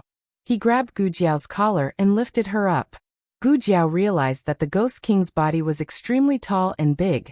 In front of him, it was no exaggeration to say that Gu Jiao was like a little chick. Let's make a deal. Do you need a little brother? I'll let you have old Tang. Tang Yueshan sneezed in his sleep. The Ghost King's murderous aura did not diminish. Gu Jiao rolled her eyes and changed back to her female voice. Actually, I'm a little girl. The Ghost King was stunned. Very well, now's the time. I'll poke your eyes out. Gu Jiao clenched her fingers and poked at the Ghost King's deaf eye. 3 seconds later, Gu Jiao looked at her 2 fingers that were swelling at a speed visible to the naked eye and pursed her lips in grievance. The Ghost King blocked it in time with his Qingfeng sword. Gu Jiao actually forced the Ghost King to use his sword. Although it was in an extremely cunning way, it still attracted the Ghost King's attention. The Ghost King did not give Gu Jiao any chance to struggle, nor did he leave any leeway. He raised the Qingfeng sword in his hand and stabbed it towards Gu Jiao's abdomen. Whoosh! In the blink of an eye, the Black Wind King rushed over. It let out an excited cry and knocked Gu Jiao away. Gu Jiao, who was knocked into the tree, was speechless. The Black Wind King pounced on the Ghost King. The Ghost King raised his sword and was about to cut off the Black Wind King's head, but it stopped in mid-air. The Black Wind King circled around the Ghost King and neighed excitedly. It rubbed its head against the Ghost King from time to time. It did not look like a 16-year-old horse. Instead, it looked like an excited pony. Gu Jiao lay on the tree and looked at it in confusion. What's going on? Boss, you rushed over here without a care for your own safety. So it wasn't to save me? You knocked me away because I was in the way? The Black Wind King circled around the man who was either a general or a Ghost King. The whole graveyard was filled with its eager and excited hooves. Woo, there was also a whimper of grievance. The Ghost King's stiff body finally reacted. He raised his cracked and rough hand and gently placed it on the Black Wind King's head. The Black Wind King rubbed its head against his palm. Shao. He opened his mouth. His vocal cords had already shrunk after not speaking for many years. The voice in his throat sounded like it came from an old bellows. It was hoarse, broken, and unpleasant to the ears. You Shao are you? Is this the Black Wind King's name? The Black Wind King jumped up and down excitedly. At this moment, its childhood came back. Its life was complete. After it finished its excitement, it suddenly quieted down. It looked at the Ghost King, who did not look like a human anymore. It seemed to have realized something and let out a sad cry. Gu Jiao lay on the tree and began to analyze the current situation. This mountain was the burial place of the Xianyuan family. She did not know why she came to this conclusion. In fact, based on the information she had, it was impossible to infer this point. I seem to be very familiar with the Ghost Mountain, Gu Jiao murmured to herself. In the dream where she foresaw her ending, she did not have any interaction with the Ghost Mountain. After all, the war with the Liang state and the Jin state took place 9 years later. At that time, Shang Guanqing had already died of poison. The real Ghost Mountain King was also dead. In this life, many things were different. But I still can't explain why I feel familiar with the Ghost Mountain. I didn't come here in that dream. Gu Jiao could not figure it out, so she simply stopped thinking about it. Even she herself did not understand the secrets of her body. Gu Jiao jumped down from the tree. The Ghost King raised his sword at Gu Jiao. The Black Wind King blocked him. Under his sharp and vigilant gaze, he walked step by step to Gu Jiao and rubbed his head against Gu Jiao. This was the person he wanted to protect. She was on his side. The Ghost King's Qingfeng sword fell. Gu Jiao walked over. Since they were on the same side, Gu Jiao did not hold back. Gu Jiao raised her bleeding face and said in a mighty and domineering manner, "Let me introduce myself. I am Gu Jiao, a comrade who fought side by side with Boss. Yes, little Ayu. I am also the new commander of the Black Wind Cavalry." As soon as she finished speaking, the Ghost King swung his sword again. Gu Jiao was completely caught off guard. What was wrong with what she said this time? But she did not suffer those attacks for nothing. At least she dodged this attack. It seemed that the real battle was the best shortcut to improve one's strength. But she did not manage to dodge the second attack. The tip of the Ghost King's sword stopped an inch away from her throat. This was because the Ghost King held back. Otherwise, she would have already become a ghost under his sword. Too weak. He said very slowly, put away his sword, and left with the Black Wind King. So you attacked just now to test whether I am qualified to be the commander of the Black Wind Cavalry? You should have at least said hello in advance, hero. You almost scared me to death. Gu Jiao brushed the dirt off her clothes and followed. On his left was the Black Wind King, and on his right was Gu Jiao. Gu Jiao hesitated and asked, "Are you from the Xianyuan family?" He ignored Gu Jiao. When he was not attacking, his movements and expression were very slow, as if it was very strenuous. Did he think that a dead person walked like this? He did not answer. Gu Jiao did not find it strange. This person had been isolated from the world for many years, and had long forgotten how to communicate with others. But he could say the name of the Black Wind King when he was young, which meant that he did not lose his memory. Of course, it was not ruled out that the brain had forgotten under normal circumstances. No one could remember everything they had experienced. Gu Jiao turned to look at the hair under the helmet. It was gray hair. His age was that of a grandfather's. Excluding Xianyuan Cheng and his brothers. It could not be Xianyuan Li. Xianyuan Li's body was personally brought back for burial by Dukan, so it could not be fake. Moreover, if Xianyuan Li was still alive, then he had no reason to not go back and guard here with an identity that was neither human nor ghost. Gu Jiao followed him and looked him up and down. Fortunately, he did not seem to mind Gu Jiao's inspection. Gu Jiao noticed that his breathing was not very stable. He should have suffered a very serious internal injury and had not recovered. Living was torture for him. She did not know why he held on until now. Was it just to guard the graveyard of the Xianyuan army? The latest chapter of this book is not finished yet. For more exciting content, please scan the QR code below to download the app. Novels are updated faster and more complete. Millions of novels are free to read. There are novels with connotations that cannot be found online here. https://www.zhhbqg.com/89642_896428266/1055603884. HTML Genius remembered the website address in 1 second. www.zhhbqg.com Bikugo mobile reading website. zhhbqg.com.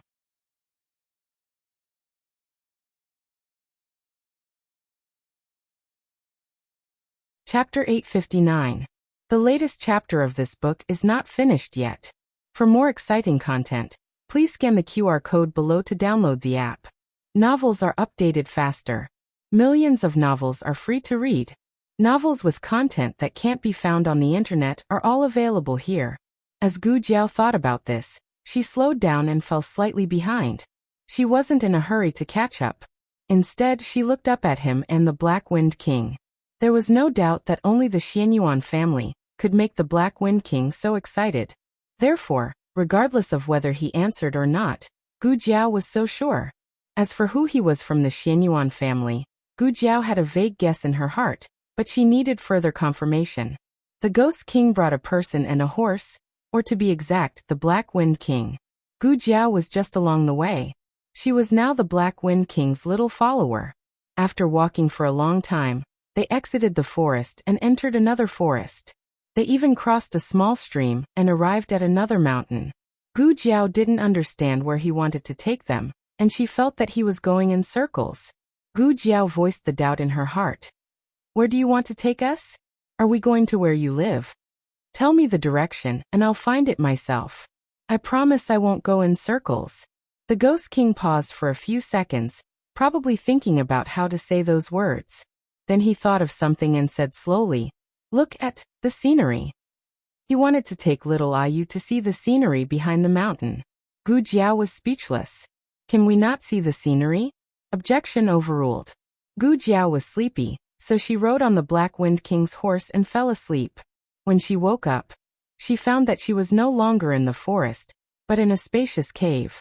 The walls of the cave were covered with night pearls, illuminating the whole cave. The Black Wind King silently guarded her. As for the Ghost King of the Xianyuan family, he wasn't there. Gu Jiao thought that he went to guard the graveyard again, so she stood up and went out to look for him. As soon as she reached the door, she saw him sitting outside the cave in the same posture as he did at the graveyard. Gu Jiao saw that there was no repulsive murderous aura around him, so she walked over and sat down beside him. The Black Wind King also walked out silently, looking as if he was going to keep an eye on his little brat, so that he wouldn't be bullied by his old master. Gu Jiao asked, "Well, can I take your pulse? That's how polite you are when talking to big shots." "I'm a doctor," Gu Jiao said. He did not refuse. Gu Jiao took his arm and placed 3 fingers on his wrist to check his pulse. His pulse is very strange. Injuries were inevitable. However, it seemed that he was not just injured. There was a pulse in his body that was sometimes strong and sometimes weak. It was this pulse that allowed him to erupt with unfathomable strength. Gu Jiao pondered for a moment and said to him, "Your face is dirty. Let me wipe it for you." Then she took out a handkerchief and tentatively put it close to his face. Seeing that he did not refuse, she felt relieved and wiped all the dirt off his face. When the weathered face was completely exposed in front of Gu Jiao's guess was confirmed. "I saw your portrait in the library of the State Master's palace." "You are," Gu Jiao called out his name. Hey, wake up. Where is that guy?" In the small hut, Tang Yueshan was shaken awake by Sheng Guanqing. Tang Yueshan could understand a little of the language of the Yan kingdom, but he could not speak it well. What? He asked in the language of the Zhao kingdom. Sheng Guanqing switched to the language of the Zhao kingdom in a second. "I ask you, where is your companion?" Who are you?" Tang Yueshan fainted when he entered the forest and woke up just now. He had no idea what had happened, and did not realize that he had met someone who could speak the language of the Zhao kingdom in the territory of the Yan kingdom. "Alas, forget it," Sheng Guanqing sighed. "I'd better look for him myself. That guy probably went to the back of the mountain." Tang Yueshan looked at Sheng Guanqing's back and did not understand what he was talking about. "Hey, did you see my companion? A guy in cyan with a red birthmark on the left side of his face." Sheng Guanqing waved his hand. "Maybe he went to the back of the mountain. I'm looking for him too." Hearing this, Tang Yueshan did not have time to sleep. He quickly sat up and followed Sheng Guanqing with his precious bow and arrow. The night wind blew and Tang Yueshan woke up a little. They were in a small village in a valley, and the forest in front of them was the place where he and Gu Jiao were ambushed. "Little brother, may I ask what happened just now?" he asked politely. Sheng Guanqing said, "You and your companion were saved by me. Unfortunately, your companion was not obedient. I told him not to go to the back of the mountain, but he sneaked there in the middle of the night." Tang Yueshan was relieved when he heard that Gu Jiao was fine. Sneaking to the back of the mountain was nothing. There was no place in the world that the girl did not dare to go. The more you told her not to go, the more she wanted to go. Next time, just tell her to go to the back of the mountain. She would be too lazy to go. Tang Yueshan complained in his mind. Suddenly, he thought of something and turned to Sheng Guanqing, who was wearing a mask, and said, "Little brother, you speak the language of the Zhao kingdom well. Are you also from the Zhao kingdom?" Outside the cave, Gu Jiao fixed her eyes on his face. He looked a little different from the middle-aged man in the portrait. He had experienced many vicissitudes of life, but his outline and strength of character were the same as before. Gu Jiao called him again. Probably because he had not heard this name for many years, he was in a trance. After a long time he murmured, "Xian Yuan Qi." Gu Jiao told him with certainty, "Yes, you are Xian Yuan Qi." "Deh," he said. Gu Jiao nodded. "That's right. Xian Yuan Qi is dead, but there is a second Lord of Shadow in the world." Dark shadow. Confusion appeared in his eyes for a moment. It seemed that he had been guarding the graveyard alone for too long. His mind was a little absent-minded. Although he did not lose his memory, many of his memories were faded and confused. Xian Yuanli was the Grand Marshal, and Xian Yuan Qi was the Grand General. Both of them were unyielding men of the Xianyuan family. They were the existence that made Jean and Liang tremble with fear. It was really sad that he had fallen into this situation. Gu Jiao said softly, "It's okay. Think about it slowly." He really began to think about it carefully. During this time, Gu Jiao did not disturb him. Liao Chen had always believed that Long Yi had killed Xian Yuanqi, but in fact, Xian Yuanqi was not dead. Gu Jiao was very curious. What happened between Long Yi and Xian Yuanqi back then? Also, why did he believe that he was dead? Why was he not willing to let his corpse be buried in the ground? He closed his eyes and completely entered a state of selflessness. Gu Jiao waved her hand in front of his eyes. No reaction. If I sneak attack you now, can I succeed? As Gu Jiao said, she stretched out 2 fingers and poked at his eyes. He did not dodge in any way. Gu Jiao's fingers stopped an inch in front of his eyes in time. You're right. Forget it, think about it. No one will come to the back of the mountain anyway. As soon as she finished speaking, there was a sneaky sound of footsteps on the path in front of them. Gu Jiao looked at Xian Yuanqi, who was meditating beside her, and motioned for the Black Wind King to stay here, while she went over to take a look. This cave was remote. She had to pass through the narrow gap between the 2 cliffs in front of the open space, and push through a patch of bushes and thorns to reach the path outside. When Gu Jiao walked out, she coincidentally bumped into the person who came. Tang Yueshan was caught off guard by the sudden appearance of a figure, and his bow and arrow were fully drawn. Gu Jiao said, "It's me."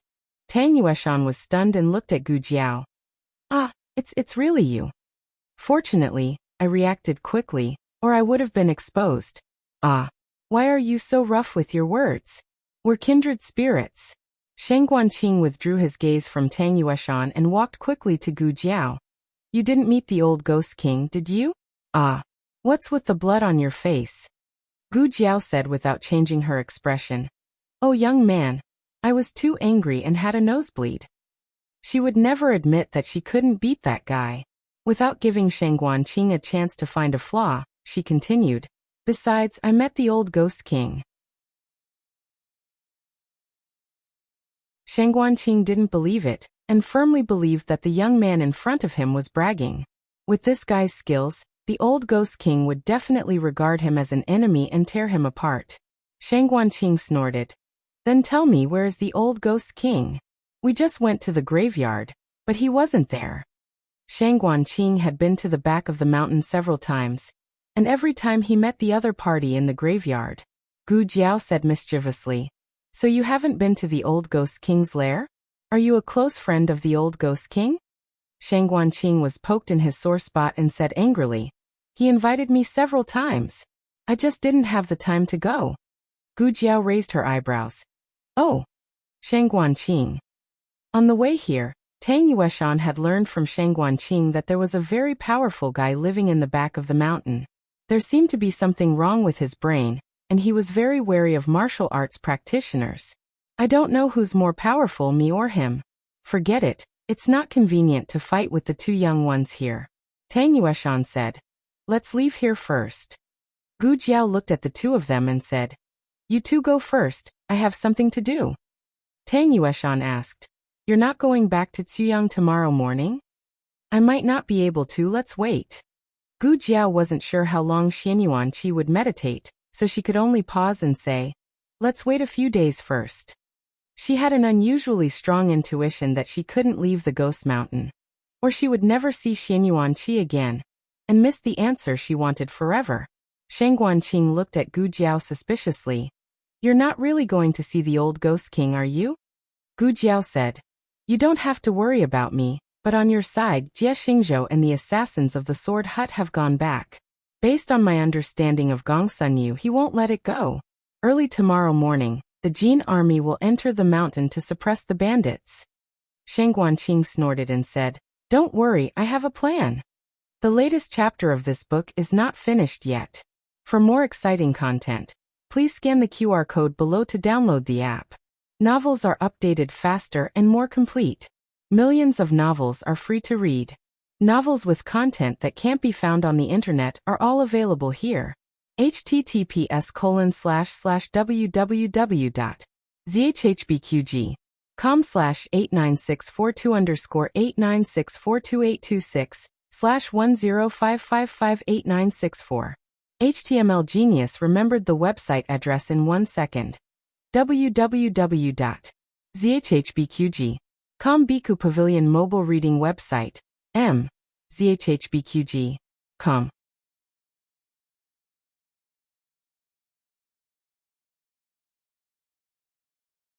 Chapter 860. Please scan the QR code below to download the app for more interesting content. More novels are updated faster. Millions of novels are free to read. You can find all the novels that you can't find on the internet here. What will come will come. It's useless to be afraid. From the first day they entered the Ghost Mountain, they knew that the war outside would spread here one day. They were not afraid of fighting. They would rather die than become the dogs of the Jin state. Shang Guanqing and Tang Yueshan returned to the village first.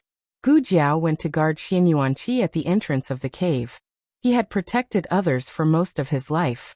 This was probably the first time someone had protected him silently. Gu Jiao sat cross-legged next to him. She looked at him deeply and said softly, "You must remember soon, Xian Yuanqi." Tang Yueshan didn't go back to sleep after he returned.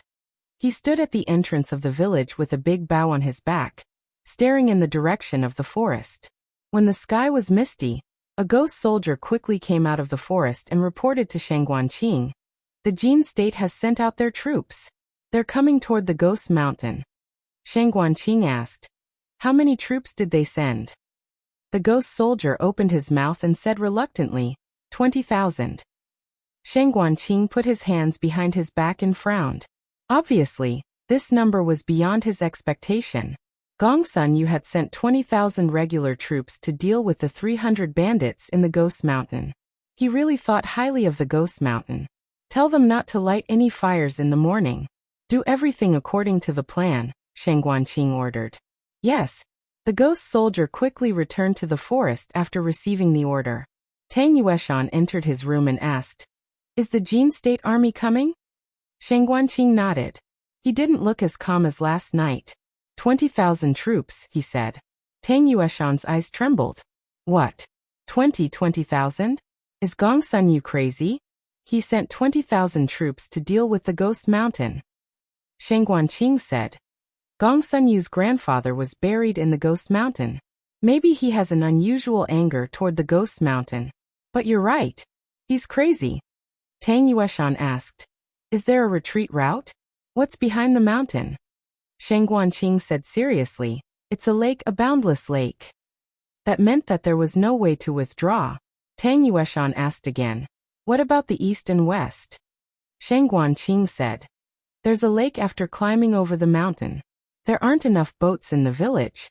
Tang Yueshan sensed that the situation was not good. Then, Shang Guanqing's expression suddenly relaxed. "Don't worry too much. Ghost Mountain is not as weak as you think. Although 20,000 Jin soldiers are troublesome, they can still hide from them. We will be safe when the Imperial Court's forces come to take back Puqing City." Tang Yueshan looked at him strangely. Half an hour later, Tang Yueshan realized that he was serious about hiding. He hit the stone bell at the entrance of the village 3 times. After a short while, the villagers came out of their houses one after another. They were all ready to go.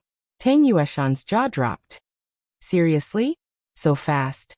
Shang Guanqing enjoyed Tang Yueshan's expression package very much. He raised his eyebrows and said, "I packed it up last night.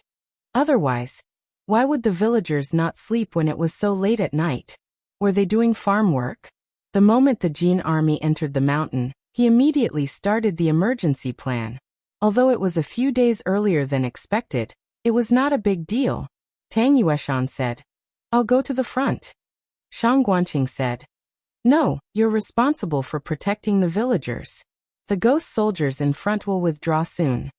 Ghost Mountain was not the home field during the day. Shang Guanqing would not make unnecessary sacrifices if he could not win. Tang Yueshan looked at Shang Guanqing in surprise. The boy had a charisma that made people trust him. He was so young, but he was calm, courageous, and resourceful, but not radical. Was it an illusion? Why did he suddenly think of old Xiao? There was a mechanism in the ancient well in the village.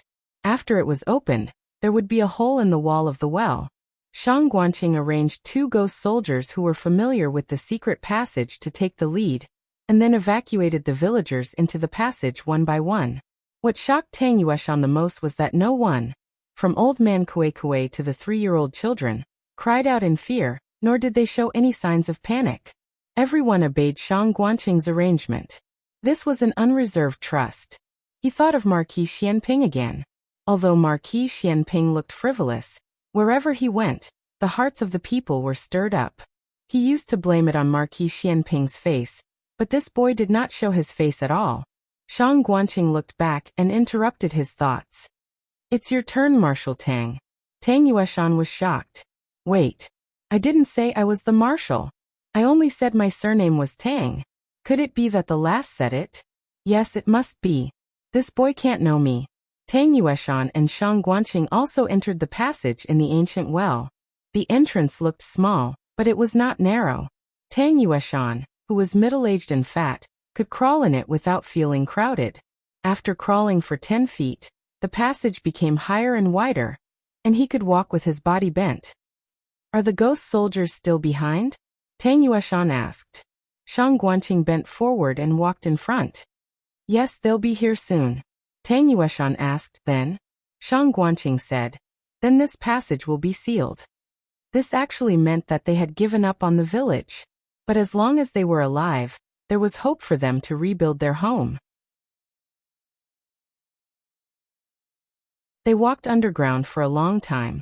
The passage became wider and wider as they walked. In the end, they could even walk upright. The candlesticks on the walls of the passage had been lit, and the light reflected on everyone's faces. Tang Yueshan followed at a moderate pace. He thought of something and asked, "By the way, there was a passage in the forest where the battle took place yesterday, right? What if the Jin army found it?" Shang Guanqing paused and sighed. "Then it would be terrible." Jie Xingzhou led 20,000 soldiers into the Ghost Mountain, accompanied by Elder Lu of the Sword Hut and 2 disciples who were good at martial arts. Jie Xingzhou and his team rode horses, while the others walked. It was not that they were reluctant to send cavalry, but the terrain of the Ghost Mountain was not suitable for cavalry. "You didn't find anything after searching for a long time?" Jie Xingzhou asked. "Elder Lu, are you sure that the battle took place in this forest last night?" Elder Lu said indifferently, "I'm sure, and there must be traps and arrays in this forest." Jie Xingzhou said, "But we have searched for 2 hours and found nothing." "General," a soldier lying on the ground suddenly shouted, "we found a passage here." Jie Xingzhou hurried over. When he reached the entrance of the passage, the soldier had already gone down. Not long after, the soldier came up with dust all over his face. He picked up a skeleton claw and said, "There are passages down here leading to different places. They must have been playing tricks down here." Jie Xingzhou ordered his 2 deputies, "Take some people down there and search." Yes. Considering that the ghost soldiers were sinister and cunning, and that they could easily destroy Minhongi's 500 soldiers with only 300 soldiers, they took a lot of people down there. They made a major discovery in the passage. The skeletons that broke out of the ground, the bleeding trees, and the corpses of birds turned out to be traps inside. A bunch of guys playing tricks. Jie Xingzhou said indifferently, "It seems that it will be over soon." As soon as he finished speaking, there was a terrible explosion underground. The ground shook, and then there were screams coming from the passage one after another. Jie Xingzhou's face changed. "What happened? Answer me." Only screams answered him. "So it's really tragic."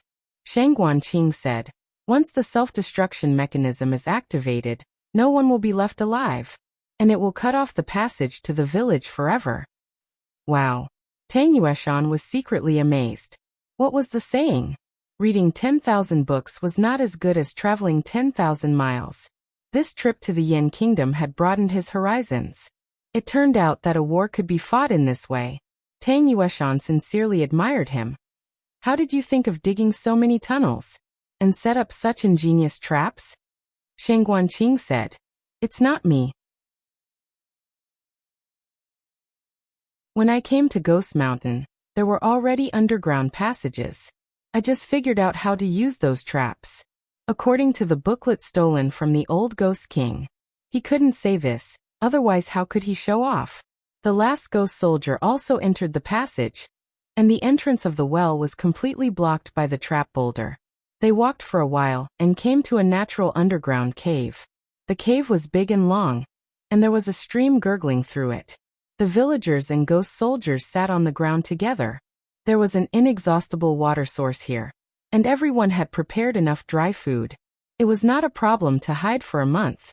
If he hadn't seen it with his own eyes, Tang Yueshan wouldn't have believed that there was such a marvelous project in the world. What kind of god dug this? Why did he dig it? Tang Yueshan asked. Will the Jin army dig 3 feet underground? No, Sheng Guanqing said. Sheng Guanqing said, I put a boat on the lake of Dongshan Mountain and made some traces of our escape on the shore. They should think that we left by boat overnight. No wonder you told everyone not to make a fire in the morning. If they made a fire in the morning, the Jin army would know that they were still there last night. Then the boat on the lake couldn't have gone far. But if they escaped overnight, it was not strange that they couldn't see the boat on the lake. The little Ghost King's plan was really flawless. Old Xiao, I found a guy as cunning as you. When I take him back and take him as my godson, let's see if you can still show off in front of me in the future. Tang Yueshan said again. The back of the mountain, Sheng Guanqing said. You've been there yourself. The Ghost King's lair is very hidden. The Jin army can't find it. That was true. Then the next step was to wait in the cave. They would wait for the Jin army to leave voluntarily, or the imperial court to attack and force them to leave. The latter was more likely. Old Xiao, we are trapped in Ghost Mountain. You must come quickly. Digression Third Watch, please give me a wave of monthly votes. Moi, the latest chapter of this book is not finished yet. For more exciting content, please scan the QR code below to download the app. The novel is more complete and updated faster. Millions of novels are free to read. There are all kinds of novels that can't be found on the internet here. https://www.zhhbqg.com/89642_8964286/1055588785. HTML Genius memorized the website address www.zhhbqg.com. Bikugo mobile version reading website zhhbqg.com. You're tuning in to the Earbook Haven YouTube channel. Don't forget to subscribe and join us on this journey to catch the most captivating stories.